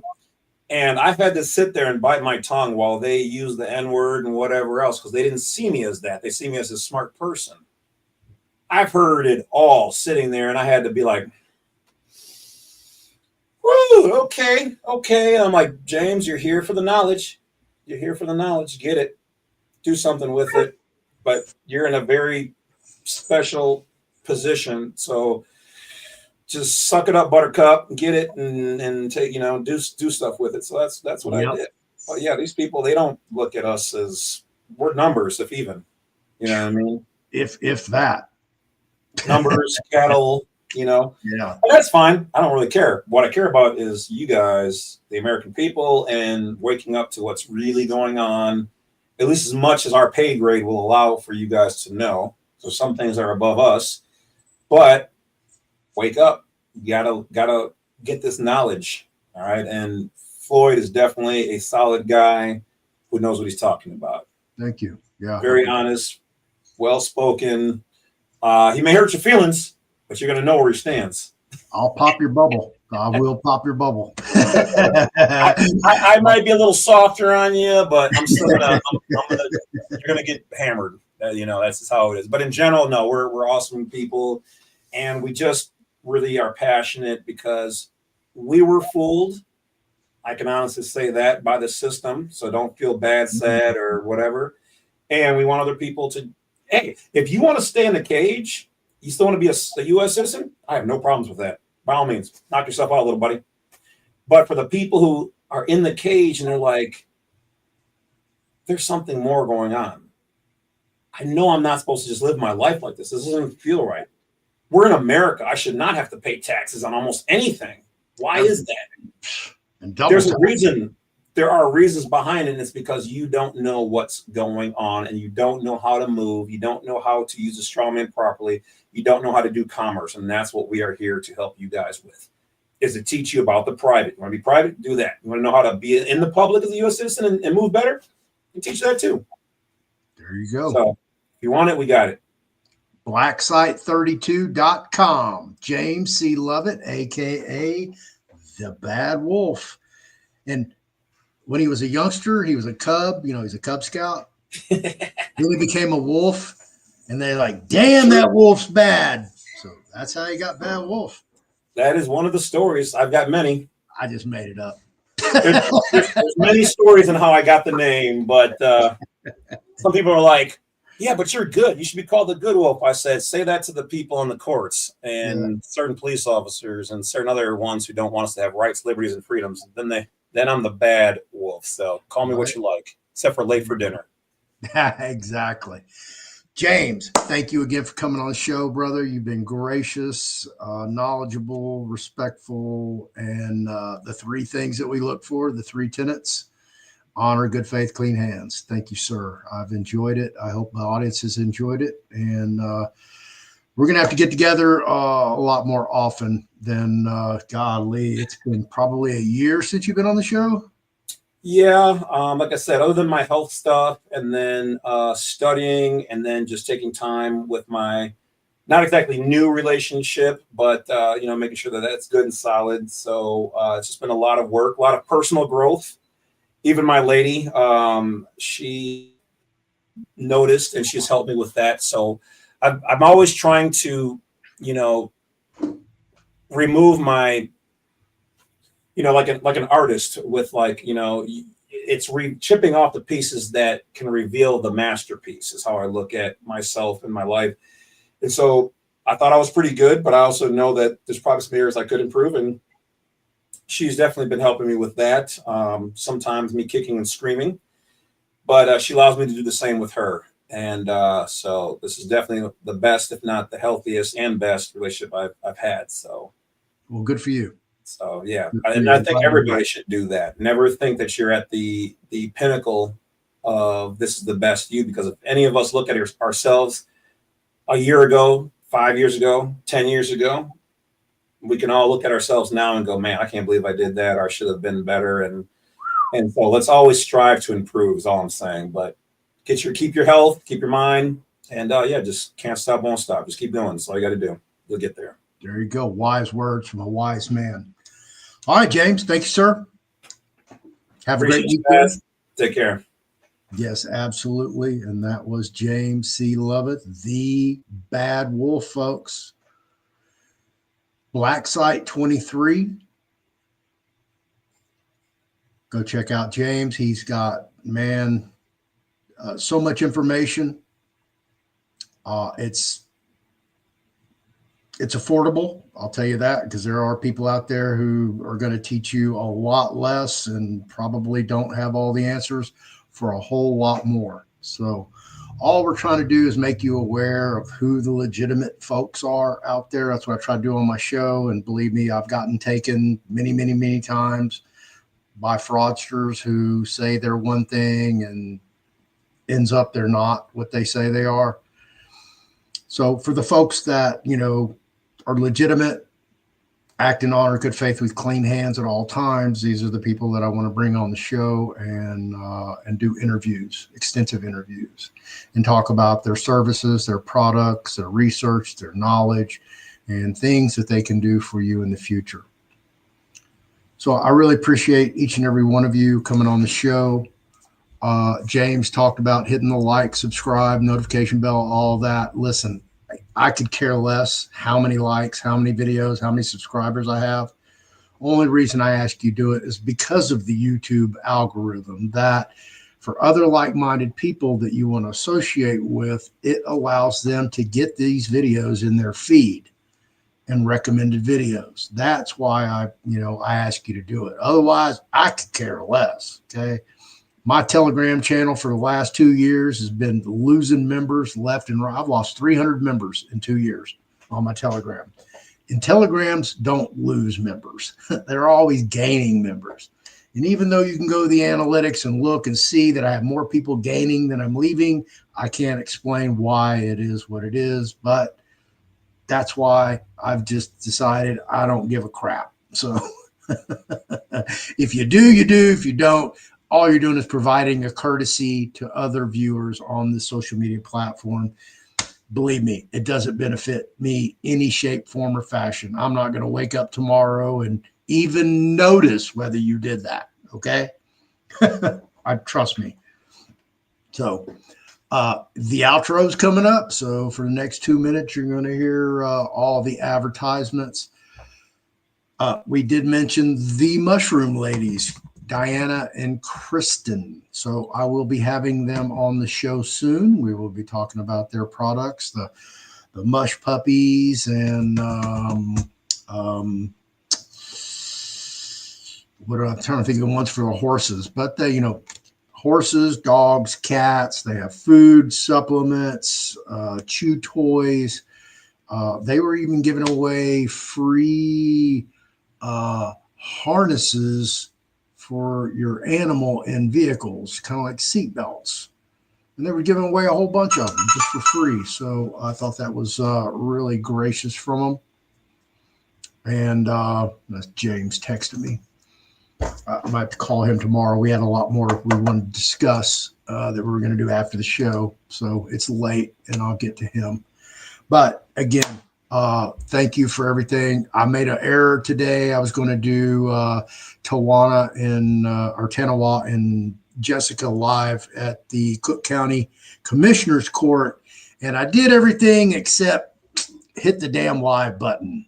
So it did not get recorded.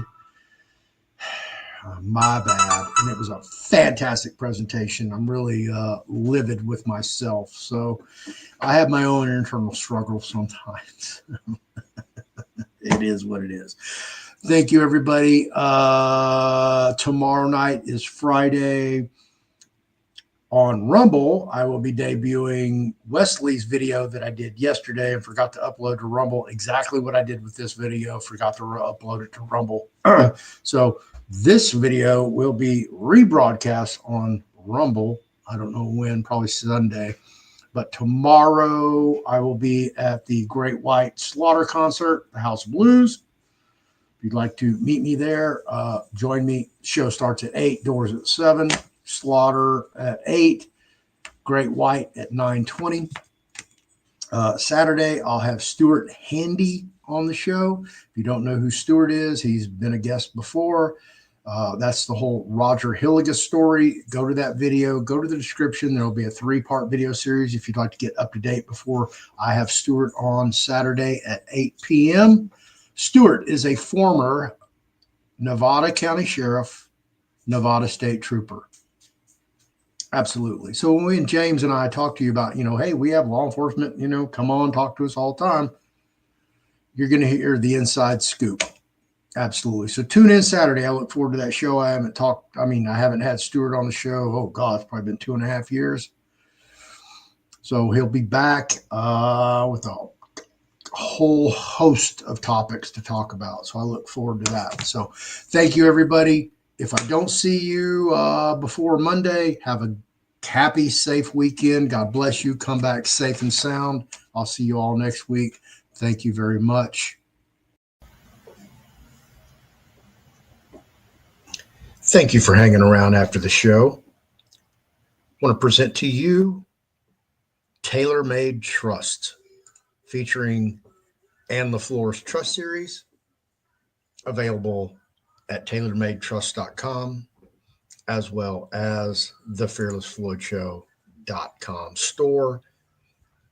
Here are a handful of the available trusts that can be built, custom tailored to your needs and desires. 25 different trusts,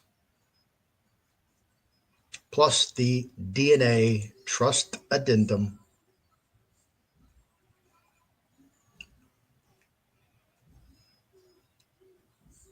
And as always, Ann LaFleur's classic trusts and ancillary classes, and also Ann's books on trust and specialty trust, which I also co-authored. If you'd like to get a class, a book, or have a trust custom built for you, always available at thefearlessfloydshow.com store.